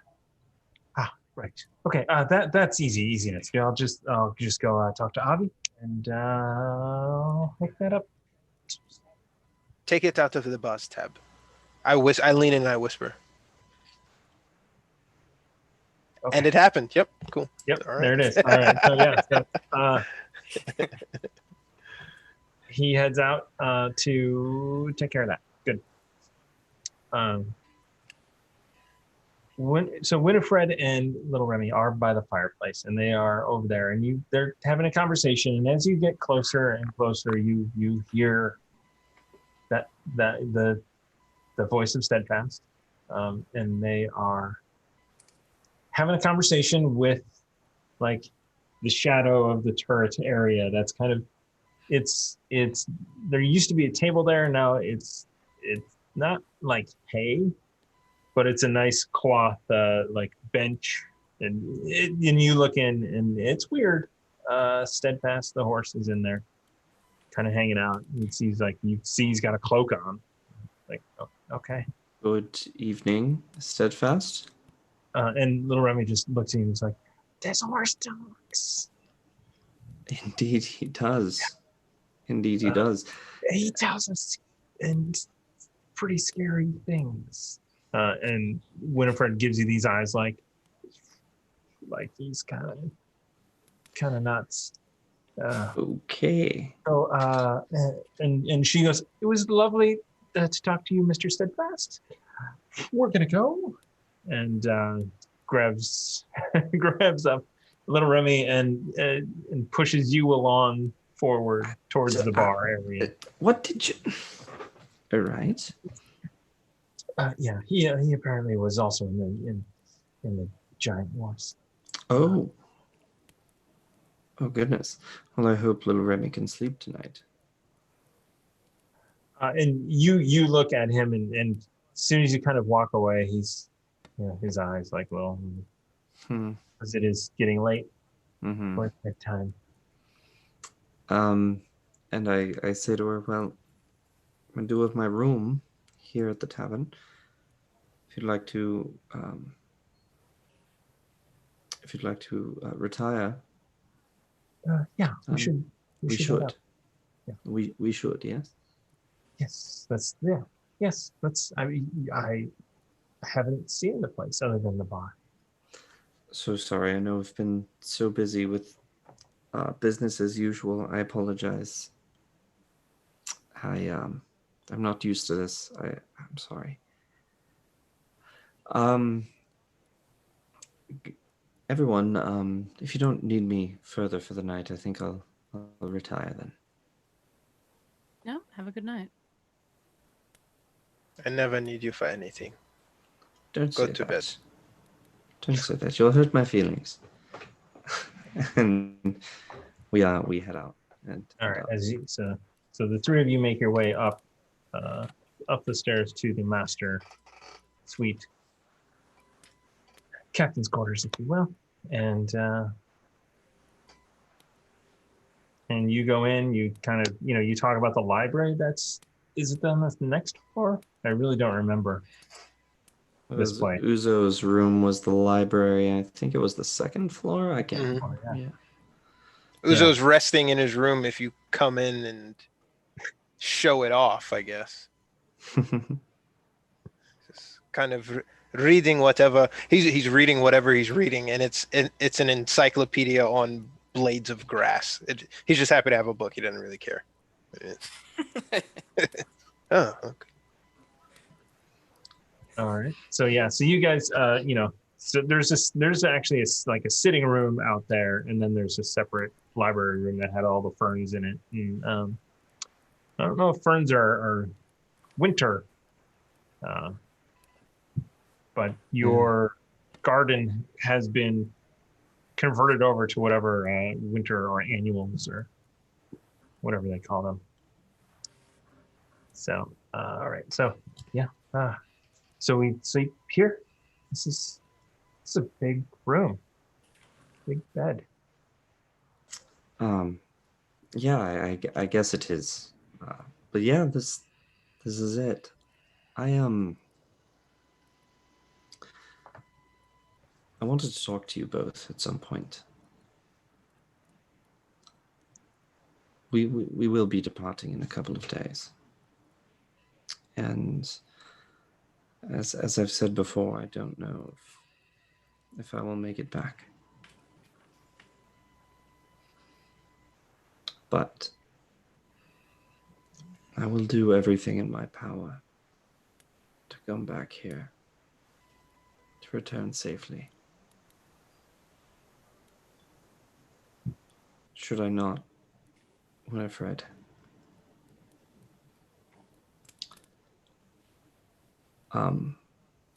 My share in the tavern will be yours. Oh. Okay. I don't have much money to my name. You just bought those hideous boots. They are that, aren't they? No. I bought these hideous boots because they will give me an edge. They're magical, and I will need them where I'm going, I'm sure. So. Well, I can. I look. It's. You know that I wanted to go with you, but it's not the smart thing to do.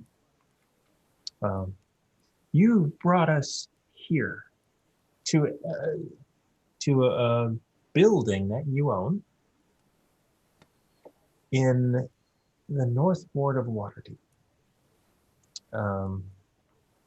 with a winter festival. You've already done more. At this point, like little Remy's just like, just out. You've already done more than I imagined you would if I ever saw you again. You will come back to me. If you don't, I'm gonna come find you. I wouldn't want you to have to do that again. I will give you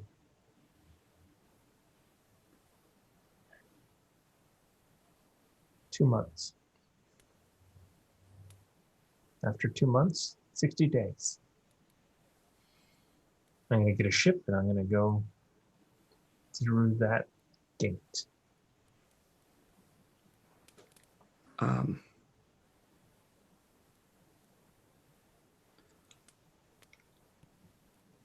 Well, I don't think I have much say in it, really. Okay. And of our son.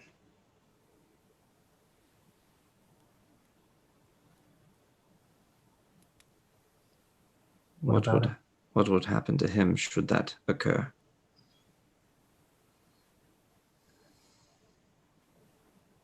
Uzo keeps talking about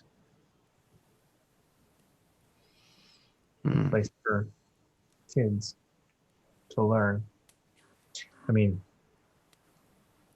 you know how hard it is to teach kids? I might see if they would even teach him anyway. Well,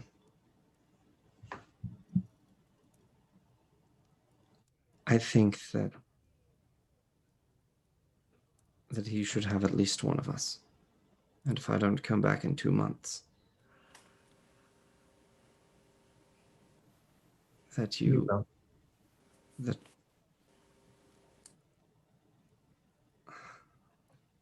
I may. But if I don't, you tell him of his father, and you raise him to be a good man.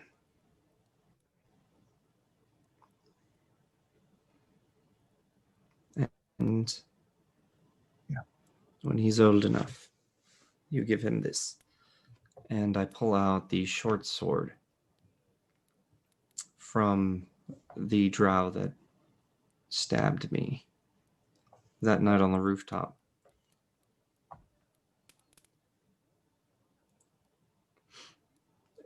This blade nearly took my life. I can think of no greater poetic justice than my own son using it as his weapon.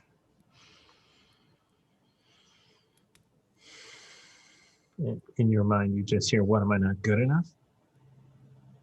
You're Just coming. kidding. You gotta get me back there. Okay. You're coming with me in my head. But I promise you, Winifred, I will do everything I can to get back to you.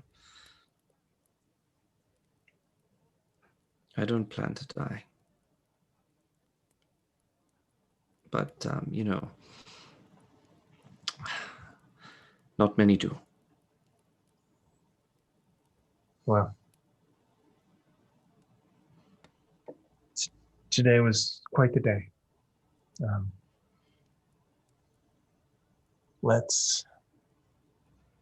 We have all day tomorrow. Yes, the day is ours. Why don't we just go and talk downstairs? Just be. I like that.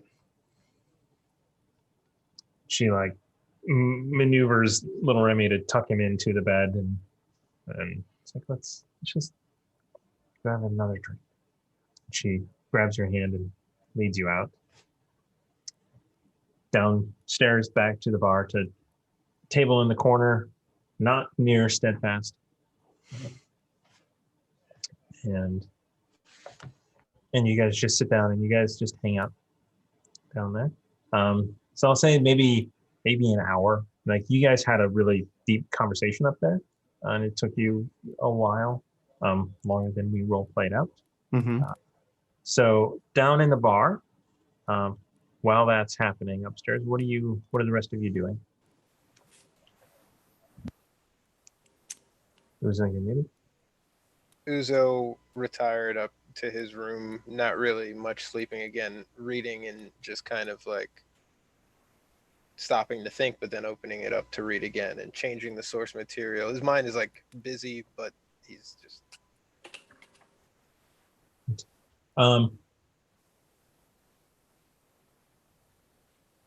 you in your library, for some reason, there is a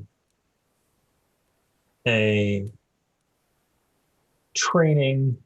There's a book, Learning the Flute. and yeah, he reads. Oh, It's like blowing this end, But I mean, that's like, at first that's what you think, but then but then you realize it's like a really like technical description of like how you would teach somebody how to. You can say fingering chart. What? You can say fingering chart. Many musicians have to say it because that's unfortunately its actual name. Yeah. I know because I played a saxophone once a time and have forgotten the skill. Nice. That's a new but you name of a remembered. podcast, You fingering chart. remembered fingering chart. Well, Good of job. course, because You it's remembered funny. It's hilarious. This is like band camp. Yeah, You how wanna old say- were you when you were learning saxophone? Yeah. So 13, 14. Yep. Yep, that's why he remembers fingering chart.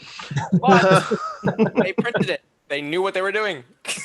Their own fault.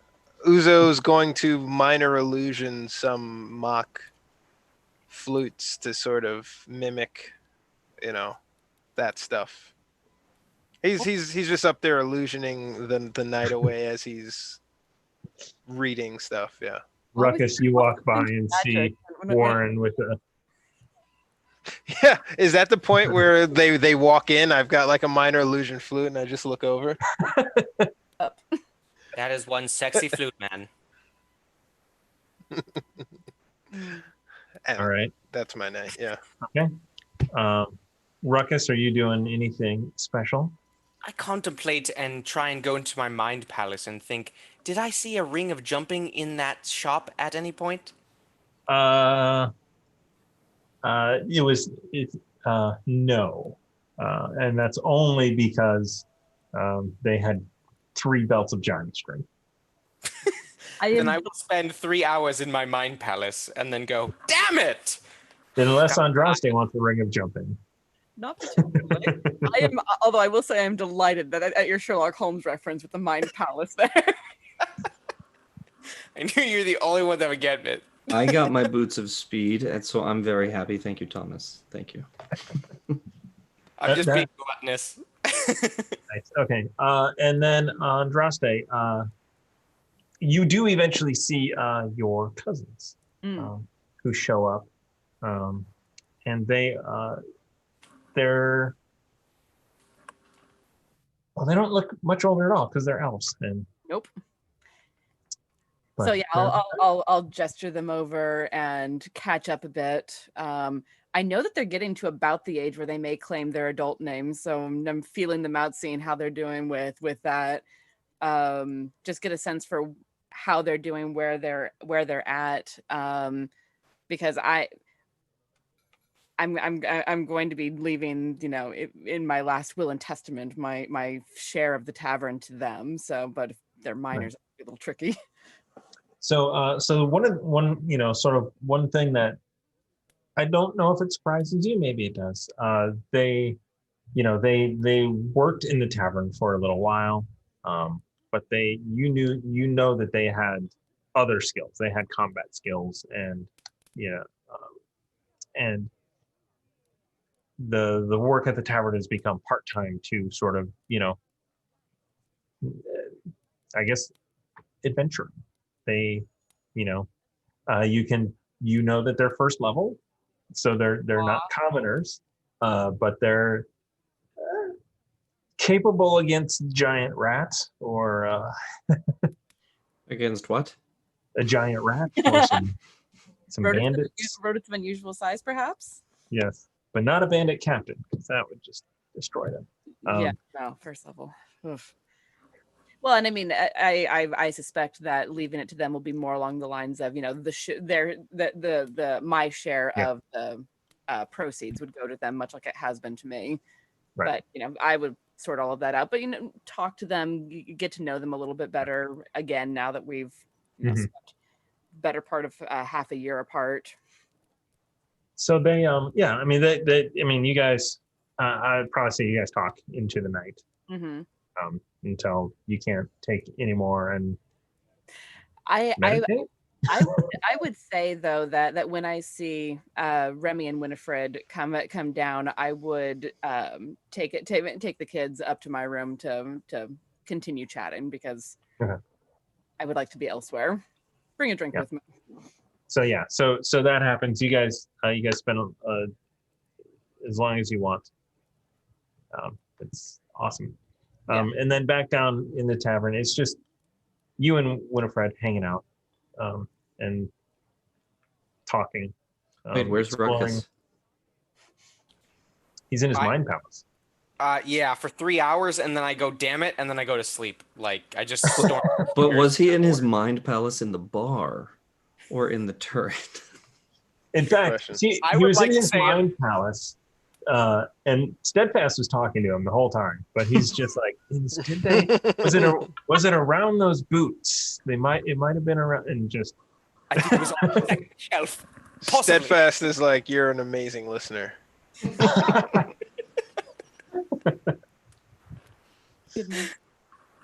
Just remember, mostly Steadfast is the normal horse that can talk. That's a 15th level rogue. Why couldn't we level that fast? Yeah. I want to be a 15th level cleric, damn it. Can we just jump to 20 for no reason? Yeah. just get Lyra to answer my prayers whenever I want. Alacrity is a god. Yeah. All right. So eventually night comes, and morning arrives, and Uzo's up because he wants to go to the orphanage. And as you are actually walking, Winifred actually is down there as well, and stops you. It's like, hello. You're going to the orphanage today? Yes, I believe that I also need to move the puppetry items off of the ship and bring them to the orphanage as well, but the orphanage is my destination. Okay. I was thinking maybe I could just kind of join you and see what it's like. Absolutely. Remy's upstairs. You might want to go too. Little Remy, right? Yeah. And This- Remy. I mean, slave. Well, he's already seen it, but little Remy would make a lot of friends there, and this place would be extremely useful, especially if you're going to take up residence in Waterdeep. Getting to know children of his own age in his peer group would probably be beneficial. Also, we ripped you away from your learnings inside Baldur's Gate. The orphanage, while not top flight, has an amazing curriculum and is run by a great series of teachers. I am sure the shortcomings will be easily overlooked once we go there and you see it for yourself. Yes. Okay. Let me go ask Slave and Remy. She so before she left, that was one of the things you guys talked about, is that she wanted to go to the orphanage. Right. You're welcome to come along. In fact, she invites you along. Do you want to see it as well? I say thank you. I think that I think you should go with Yuzo. Some time with just you two. If that's all right. Yeah, that's fine. I'll be right here when you get back. Perfect. Okay. And she, like, I gotta go find the kid. Okay. And she goes and is like, Remy! And Seems about right. kid runs out. He was in the library. Comes. Were you there the entire night? That is a useful skill that your father also possesses, being able to hide from me. No, just looking around. So the three of you, head over to, unless you're grabbing anyone else, you head over to the orphanage. If anyone is at the bar or downstairs and wants to come, I kind of like motion like I'm leaving, but I don't specifically call anybody. All right. Going once, going twice. Yeah, I mean, Andraste's downstairs finishing up a breakfast, but she has other business today. Okay. Can I just randomly go, like, just footstep? You just hear footsteps rush downstairs, and I'm like, huh? We are going to the orphanage to say hello to Randall, to introduce little Remy to the rest of the students, but also to give them gifts. If you want to come, you must at all times keep your mouth shut, Ruckus, and your hands to yourself. 9 times out of 10, I can do that. Let's go. All right. Are you wearing any clothes? Can you put some clothes on, please? Opens bag at hip, and the octopus armor latches on again. Over at the bar, Andraste just sighs, like, oh, there goes another use of this stuff. You did just buy winter clothes. I wasn't wearing them. I guess that works. I will get the carriage this time around. So Uzo calls the carriage to the ship, and then to the orphanage. Gotcha. Okay. So you do that. So it takes you 15 minutes down to the docks, 15 minutes back up, probably 15 minutes or so on the boat to grab those things. Yeah. During which Uzo's talking to little Remy is like, so I've never seen snow before. Have you seen snow? Is this your first time seeing snow? Does it snow in Baldur's Gate? No, it doesn't. And he's like, no, it doesn't snow in Baldur's Gate. I was here once in the winter. I saw snow then, but only once. This is better snow. And just like, as he throws a snowball at you. Thank you for that. At least it's not yellow. And he propels it out the window, and he keeps looking, and they go to. I guess we carry on to the orphanage. Yeah. Yeah, you guys. I do You get to like the lemon. and so you get to the orphanage. Open up. Ruckus, carry this, and I give him the case of puppets. This will make sure that your hands are occupied, and you don't scare any of the children when you're inside. You bet I can carry this. Is it a check or I just carry it? You just carry It's it. box. A box of puppets. Aha! I'll just anticlimactically lift it above my head as if it's challenging. Uzo knocks on the door, opens, and walks. So somebody into the comes main- and is, and you ask for Randall, and he is eventually brought down, and he gives you a big hug. Good to see.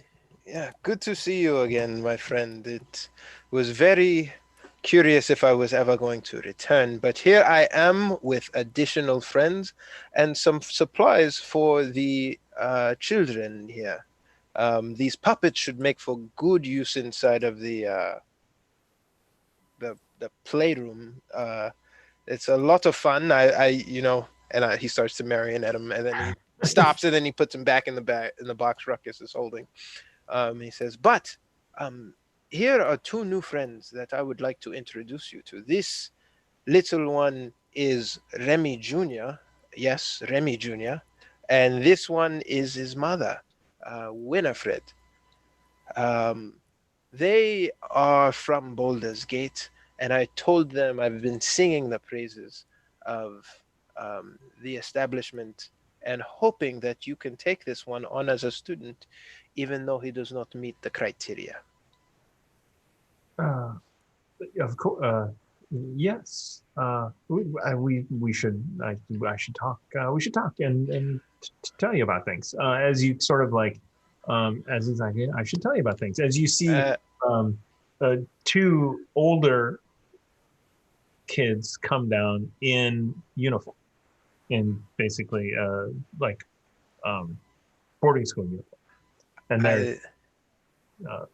they're just like carrying books and going to yeah we've expanded a little bit. I like this, Randall. You've done great things. We should talk. Let us go to a private room, please. Ruckus, you've been here before. Please show them around. Again, don't scare the children. I'll be right back. Me and Randall must converse on a few things. Does Ruckus still have like a crate of these? He's got a box of puppets, and the first thing you think of is like, there was that painting down in like the dungeons. The fresco. Fresca? The first,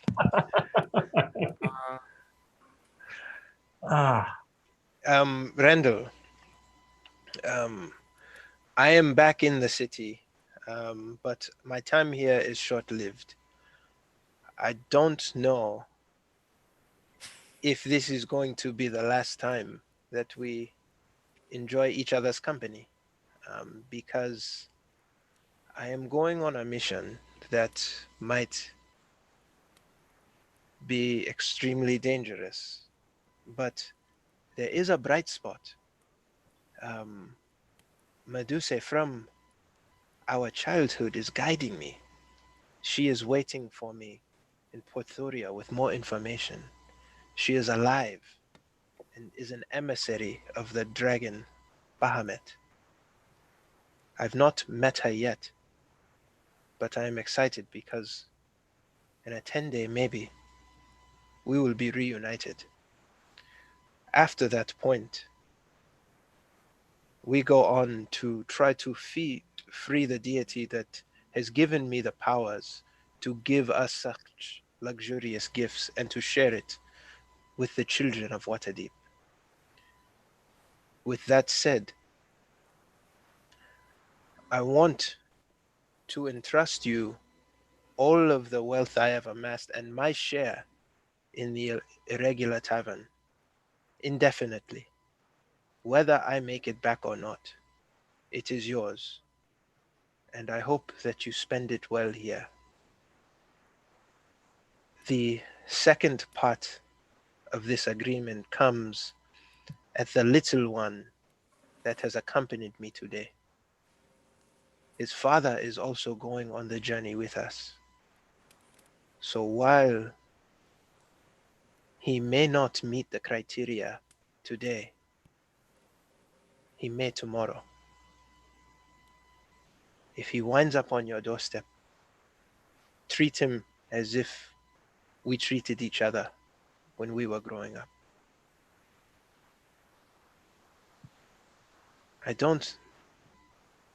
I've taken the liberty also to hire you another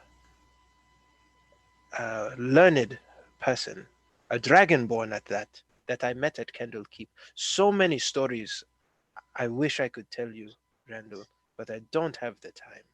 You just have to trust me that since I've seen the world, literally, I have seen the world.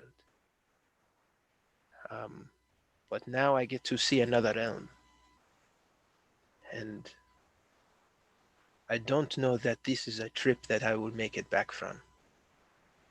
And he puts his hand on Randall's shoulder. But know that I am content with what I have done up until this point. And I am grateful for you, my friend, for overseeing this in my absence. And I want to make sure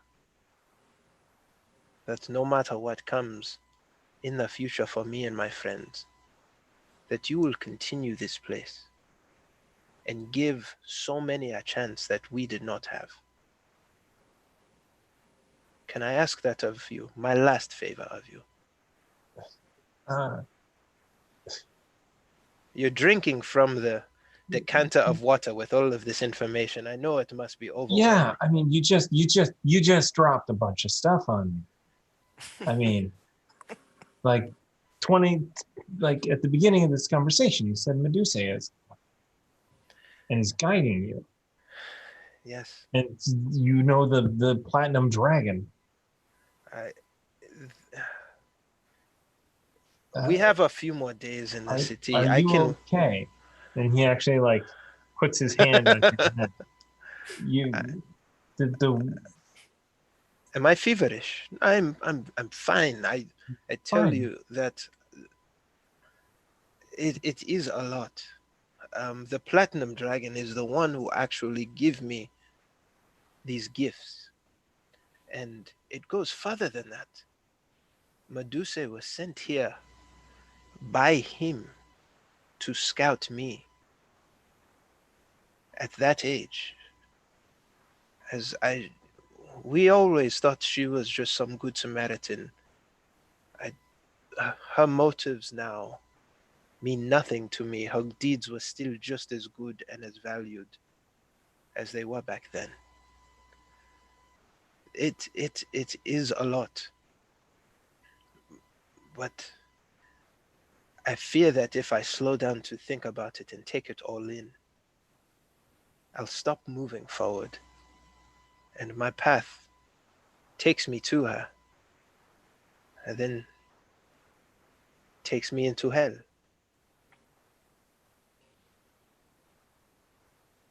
is she that bad? The literal hell.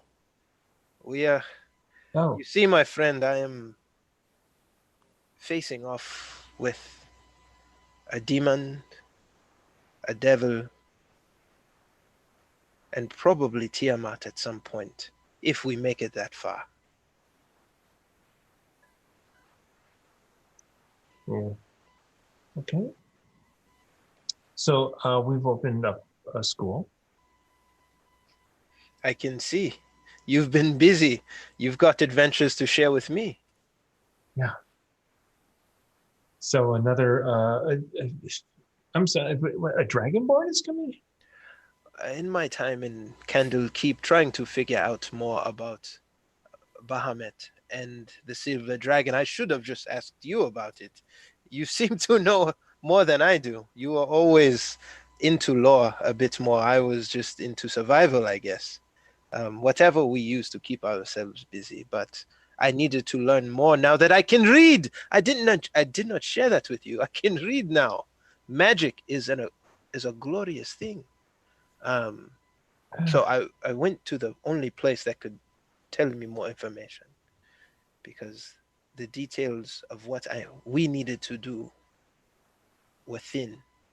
And there I met an ogre with a hat that made him smarter, but in the streets I also met a dragonborn who was one of the most intelligent beings I have met walking this planet. And his beginnings were not all too dissimilar from ours. The Dragonborn's name is Madrid Ruffalo. Oh, that's right. And he should be arriving a few days. If I'm lucky, I get to say goodbye to him, but he'll probably come after we depart. Expect him and treat him as one of us. And did you discuss salary, or what is? No. That was not a conversation that came up, but he knows we are of limited means here. And he seems like a pretty reasonable person. For the first time, you sort of, when you say limited means, you kind of look over and, well, I mean, you look at Randall, who has a haircut for the first time you've ever seen, and he's not wearing like posh clothes, but his clothes are decent, and they are new and they fit. And he says, let me show you something. As he says, follow me, and he leads you down the hallway. And if you kind of remember this place, it was a tower, but then basically it opened up into this huge dungeon vault complex thing. So he kind of takes you. They've expanded that out and made it seamless. It's not a hidden doorway anymore, and it's also not falling apart like it was back then. And so you get down to that huge chamber that was the where the pathways were up above you, and there are now nice solid wood balconies, wooden crossways with handrails and things to keep people from falling off. And in one of those rooms, they've dug it out and they've expanded, and it is the size of the studio, so like 18 feet by 24 feet, and there are shelves and everywhere. So it's not Candlekeep, but for them it is one heck of a library. Whoa. Starting your own Candlekeep here, huh? I mean, this is actually all donated except for one book which I purchased. But yeah, I mean, What? The people of Waterdeep actually can be quite nice when,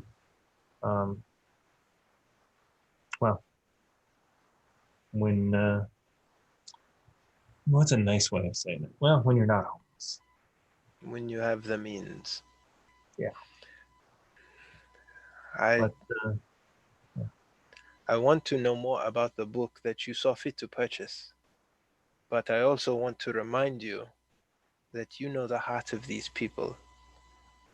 But I trust you to weed out the good intent from the people who choose to placate you. That is your burden that I ask, Randall. And so far, you've done amazing. Gives him another hug. Yeah. He's like, this is because of you. And you see him kind of like reaching. Wells back. It's like, I've read this thing twice. It's interesting. Here, and he hands over. It's limited edition, and it is a tall halfling. You uh, and Uzo then just kind of perks. You come down here to read this by yourself. Well, okay. No judgment. Let me pull this out before some honest student feels the need to peruse the shelves of the library and finds this themselves. Thank you, my friend. I am, there is one among us who would appreciate this book, and I will make sure that she gets it back. All right. Anything else you want to do? Like, you're going, he's talking, and he's like, he ends up telling you all about how they sort of expanded out into a school. So, and it was very awkward in the first few months of, hey, parents sent their kids here, to these kids have no parents. But eventually,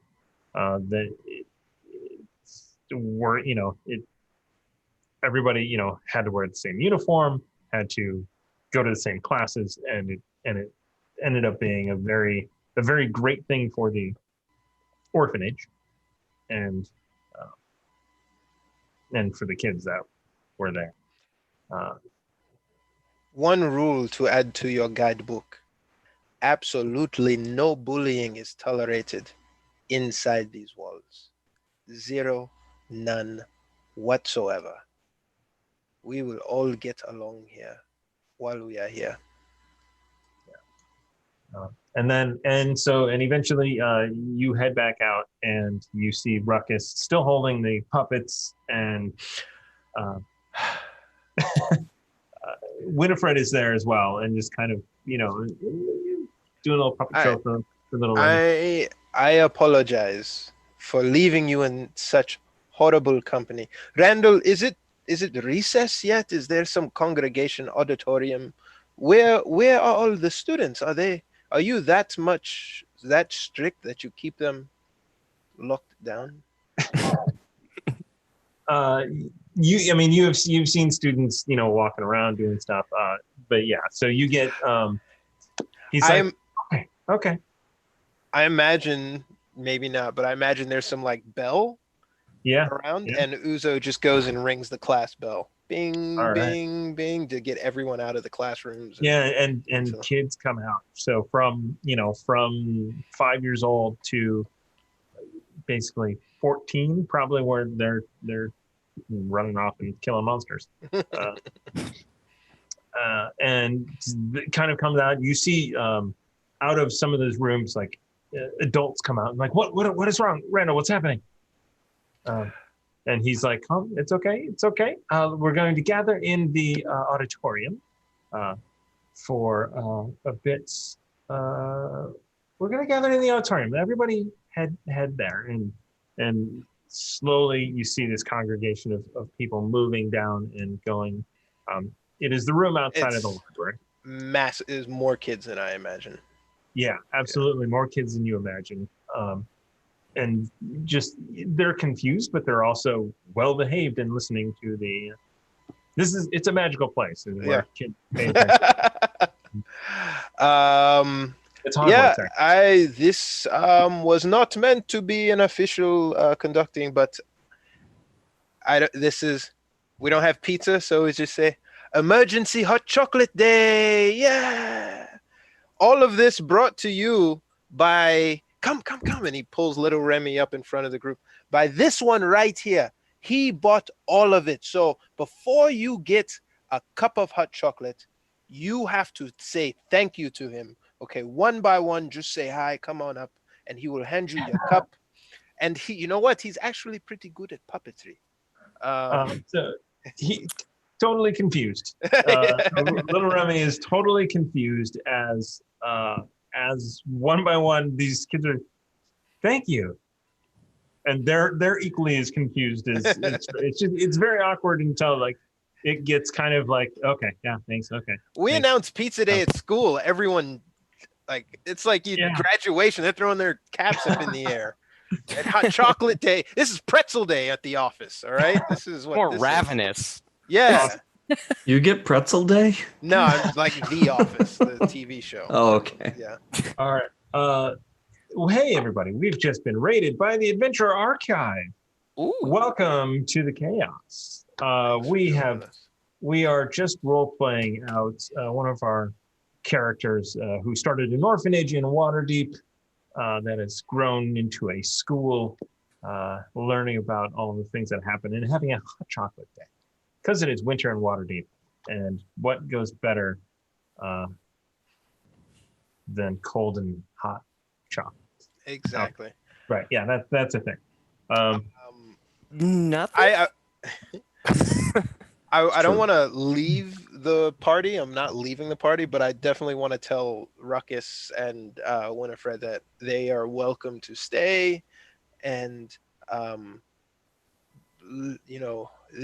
my home is your home. Make yourselves at home and all that other stuff. But I feel like this place needs me for a few more days. So until we are ready, I will be here. Helping Randall get acclimated, and maybe I can teach the older ones a thing or two about combat in the time that I have. All right. I would like to ask before I leave or decide where I'm going. In the time where Uzo was away, was I just alone with the with Captain Remy's kid, Remy Jr. and the wife or the mother? Was I just alone with them in that time of waiting? Yeah. I mean, there were people coming in and out, but yeah, you're. Go on, Aaron. And I would like to ask Remy Jr., just referring to him as Junior. I want you. Listen, I know this is going to sound weird, but you need to punch me in the face as hard as you can at this moment. And I want the child to actually try and attempt. It's gonna be heartfelt. Just go. Let's go. So it's it takes a little while, and he's like, "This is Uncle Ruckus," and he looks at Winifred, who's like, "Yeah, punch him." And he's okay. So he's gonna wind up his little hand. He's gonna try and punch you. I'll say it will make your father proud. And right before he punches me in the face, and does he? I'm okay. I'm not. I'm kind of letting my guard down as well. Okay. So yeah. Sure. Do you want him to roll? I don't. Yeah, you can just say. I don't know. It's up to you. I'm just more like. Yeah, I'm letting my guard down. That's what I'm saying. Okay. I'm fine either. He's a 5-year-old and awful at punching. So yeah. I'll buckle my head a little, and I'll go. Listen. You have greatness in you. Do not ever tell your father I told you this. But you come from a great lineage, a powerful leader. And I promise, if you don't see me again, it's because you will see all of the rest of the irregulars again. What's a lineage? There is much to teach you. And I hope Remy tells you what a lineage is. Just imagine that whole time, little Remy, glass-eyed. Yeah. I see I've told you something that means nothing to you. You are a wonderful boy. Hopefully you understand this later. Yeah. That's yeah. That hopefully.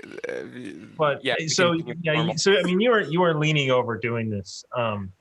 At the end of the speech, though, you do feel a hand on your shoulder as Winifred sort of like gives you a little squeeze. No one tells Remy of this. As I look to Winifred.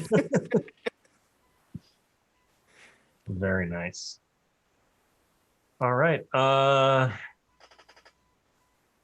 Okay. Everything done? Affairs in order. You've went to lawyers. You've signed over all the paperwork. You had a full day to do this. You have gathered up everything. A very touching goodbye for everybody with Winifred and little Remy. And we, of course, wrote up a contract for me and the lawyers. Yeah, all right. We just got raided again by Art Hard Studios. Thank you so much for Hey. the raid. Welcome. Hey, you so much. Hard Studios. Hard to say, but that's awesome. Thank you for joining us. We are playing Dungeons and Dragons. Tonight is Tuesday. It's Chaos Agents. We're on episode 88. I teased maybe a total party kill tonight. However, it was a shopping episode. It was more of an emotional. We killed our wallets, eh? Yeah. These raids because you put TPK in the title. That's what it is. That's what it is. So I do want to say that next, I kind of want to tease what's going to happen next Tuesday. First off, thank you for the raid. You guys should follow each other. Go. I don't have the command because I don't know how it works, but follow. We're not good at stuff. Hard and follow us. But if you like watching them, all of our stuff is on YouTube. All of our stuff is on podcasts, so you can catch up and catch up on all of us and keep watching. So there's lots of amazing content out there, and we would be happy if you also listen to us. That is exclamation point YouTube. That probably has outstanding. Just written some copy in my head for Art Hard Studios. Are you ready? We don't just art. We art hard. That's right. Instant classic. That's yours. Played. So I hope it doesn't get too bad. So there you can see on Roll20 the Irregular Phoenix, which is the ship that our fine folks here purchased, and they're going to go on a voyage next episode because they're traveling across the trackless sea through a magical gate called the Shimmering into another world called Ontarian. And they are looking for a city called Magehaven. Campaign 2 of this very show will start in the very city of Magehaven. This one will not quite end there, but we are in 10 or so episodes left. 10-ish episodes left of this. We'll probably hit 100 as our final episode. But That's a good number to aim at. I found this on Roll20. It looks exactly like our ship. I'm just looking at it. It actually is your ship. I took a photo of it and uploaded it into. Incredible. That's wow. So, that is. You didn't get the Phoenix. Did you like? Did you know we are the Foxy Irregulars, though? I am curious about that. That's so interesting. A regular Phoenix. Yeah, where's the fox at the front? I couldn't find that. We have 2 branding images. Yeah, that is our ship. It still has a hole in it. It does not. Solid hard work. Normally, in the before times, we play in a studio, and we have cool 3D printed stuff like this, and minis and GIF warriors. Not to be confused with GIF. That got summarily blown up by a fireball on top of a cache of gunpowder. I don't care how illiterate the CEO of Tumblr was. And I'm sticking to it. Yeah, he did. Big bada boom. Yeah. Yeah. So I took a photo of this and put it up into Roll20 so that we had a better representation of the Foxy or the irregular Phoenix. That is Shipworks, which is the company that made all the files for it that I printed on our printers. And I really want to come back and play in person someday. Yeah. That'd be nice. So Without hazmat suits. Nice. So I don't want to get too far into the spoilery stuff for next week. So we wrap up Waterdeep. You guys set sail, and let's talk about some cool things that we do when we have people up here. Let's answer some questions. Uzo is at the orphanage teaching the older kids how to fight until you guys come get him to leave. Yeah, And that's what he's doing. We'll come and retrieve So you. no bullying. So you're gonna teach him to fight. Yes, not the ruckus way. I say that because I'm pretty sure the character of my next campaign is going to be a student from there. I want him to be trained well. Which campaign is that? The One, mate. the one coming from starting in Mage Haven, right? No? All right. Well, we'll talk. Okay. All right. All right. That's the idea. Have you really not already talked to him about that, Warren? I've No. heard this. It's well, so I mean, there's a timeline difference, right? So well, campaign 2 is after this one, so it could have been someone from that orphanage. Absolutely. I thought we all discussed our narratives like live right here. So what are we doing, Thomas? Yeah. So, Aaron, that philosophy, backstories are bullshit. I am a fan of it. Let your backstory come alive, come out at the table. That's. I will send you my very methodically crafted backstory. Yeah. And let's see how much that was explored in 80 episodes. Pretty much the entirety of Andraste's backstory got explored thanks to the Forest arc, so I will not ascribe to the backstory as bullshit Yeah. methodology. Tell 2 family members' names, but that's okay. I got to kill the mutineer who got me removed from being a pirate. That was very good. And got back together with Winifred and met your child, and that was all backstory. Well, yeah. Did you write backstory? Is the arc we're ending on, man? Right? The Chaos Agents? No. Yes. Okay. what I'm trying to say for campaign 2, I've got something. Don't worry. Very good. Yes. So I'm going to be a since we have you here, I want to talk about a couple of the sponsors that we have on here. Sponsors, friends, they're not. It's a fine line. Birds of Paradise is a community member and friend who decided to launch a dice company. I mean, that's pretty awesome. And these are the Cardinals. And they are on Kickstarter right now. The link is in the chat. It is Birds of Paradise, CE at the end of that. They have some, so these are bird themed dice, which are very cool. These are the Birds of Paradise, actually. Blue with speckles and purple speckles in there with yellow lettering. The magpies, which are very cool. The layer dice with translucency. And the fairy wren dice that I've been fiddling around with all night. They're pretty good. I love them. Yeah. So we're super happy that they are over 50% funded now on their Kickstarter with still 26 or so days to go. We really appreciate. Dude, I killing don't know. We just like people, and people are cool.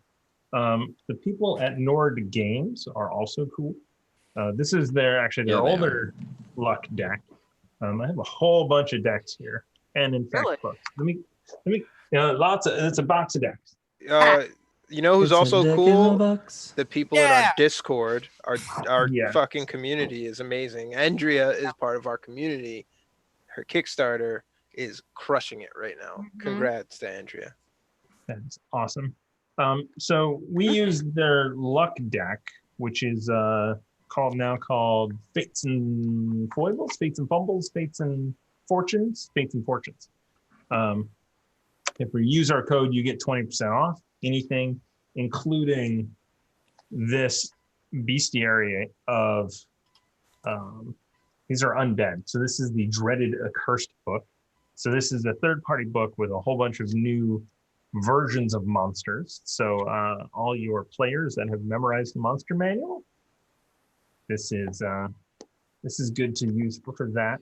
They have a settlements guide, which is twice as thick as this, and it is amazing. It is a creative engine for building. Maker. That It's thing called is a doorstop. Spectacular Settlements, and it is This is like it goes through so much stuff in there. I actually want to do a review of it because it's so good. I'm building out Port Thoria using that, and like Nice. it's just, and I haven't even finished like going through the book section yet, because every time you kind of like you roll if you want random, or you kind of look at your choices, and then it really gets you start thinking, and then you start writing, and you're like, okay, oh, who is this run by? It's a matriarchy currently. How does and you just start thinking, and it just creates so many ideas. It's amazing. And that is written by Andrew Gertzen, was the lead writer or the lead designer on that. Everyone in the games is just that is a problem being new to D&D. I don't know if that's backwards for you guys. I don't have, right? Like the bestiary solves a problem that your players have probably encountered everything in the book at some point, like over the lifetime of you guys have been playing, and you've got the attributes memorized, and it's not really, they know what it's going to throw at them, sort of deal. Yeah. So that was Oozlium, which is a city in our currently on hold due to pandemic normal Monday night show, Natural One, DM'd by Bo, and that's it's a mage city, I believe, not to be confused with Mage Haven. Oh, that's right. No, it was really great that they let us get that in there, and I can actually say I have some D&D thing published because of Nord Games. That's true. The published credit. Mm-hmm. That is also my first published credit in there as well. I think I did maybe 4 items in there, and it was a lot of fun going through and then using that to build out what is a story, and then sending the 5,000 words that you thought they wanted, and then realizing that they needed 500 words. We went through edits. There was an extra 0 in there somewhere. Yeah.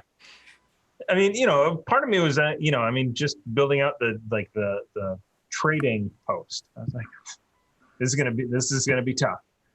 It's like, Andrew, I got it. I made it.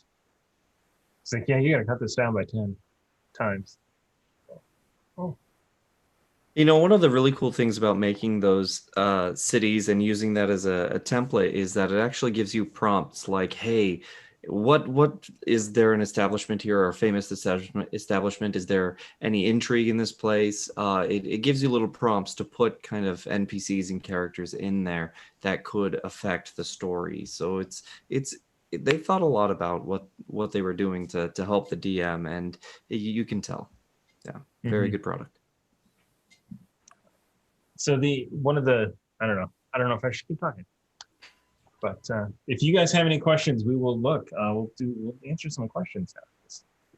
Questions? We have a few minutes, and I only have to get up at. Are there canary dice? Says Not yet. Joey the Red Fox. I think one of the answers to the question of is there X bird dice is there are like thousands of birds. So Andrew and I were actually talking about that, and she's like, yeah, there's like 9,000 different bird varieties. The Kickstarter is covering 5. So it's the cardinal, it's the magpie, it's the birds of paradise, it's the barn owl, and the fairy wren. So I mean, there's ideas, of course, for all of these different sorts of dice, and including a couple birds that don't actually exist. Parrot, shark. But things are always in flux, of course, because dice. Yeah. So I think I answered it okay, Andrea. I think so. Let's knock this Kickstarter out, and that'll be fun. We are working on our own Kickstarter as well. Sometimes I have a day job. So What? How dare? So next time we will pick up with the Foxy regulars on the open ocean. It is a 20-day voyage to the gate. So there will be some time to do some things, but we're gonna zip right ahead to getting the story moving forward so that by episode 100 we're done. That was one of the reasons why it was like 60 days. You're not giving him enough time to get there and get back, man. 12 weeks. Where are we? If you can release a god from a prison, I bet you can get places pretty quick. Yes, but with our ship. And there's no way in hells that Remy's leaving that thing behind. Yeah, you got a competent. Clint could easily be a captain. That's Yeah. I did grab. Don't that tell other him that. bag. Grabbed what? That other bag of animals from Clint. I got that back, the tan and the gray. Okay. I got I was both like, now. get another fucking bag. Fortunately not. The name of the game is throw them early and often. Yeah. You know it's really funny. If you play a ranger, you're more useful in combat if you have a bag of tricks than if you just are a Beastmaster Ranger. I mean, Sticking Tell to them it. what to do with the bonus action and do your attacks. to borrow a phrase from a crap guide to D&D, just be a fighter with a bow. It's better. All right. So that's gonna wrap it up for us tonight here. Thank you guys for joining us. Thank you for the raid. Hit our YouTube up. We've got crazy stuff going on. We've got Call of Cthulhu on Saturdays. We have Dragon of Icespire Peak on Mondays currently. Oddly enough, they're on Icespire Peak right now. Oh, we're heading that way, but yes. Oh, I thought you were on the peak. I was like, did Not they know yet. that the dragon? Not yet. We're also launching a new show on Saturdays, 2 p.m., 5:30, right before Call of Cthulhu. It is Rime of the Frostman. When exactly is not exactly known, and full cast not exactly known. We are very, very close. And what else do we have? We have the Untitled podcast. We're looking for a title for the Untitled podcast because we need something a little bit more search engine friendly. Flip the Table was already taken. Would have been a great name. They already have like 100 episodes though. Flipping the Table also taken. Table Flip was a food review podcast. Would be, that makes sense. Yeah, we're trying to. Untitled podcast works. I like it. You should keep it. It's not search engine friendly though. Yeah, it also. You should call it various artists. Yes. All right. I'm gonna hit this button and we're gonna go. Cool. It's gonna be early tomorrow. Good night, guys. All right. Thank you Thank guys. you, everyone. Join us on Saturdays for Call of Thank you. Cthulhu.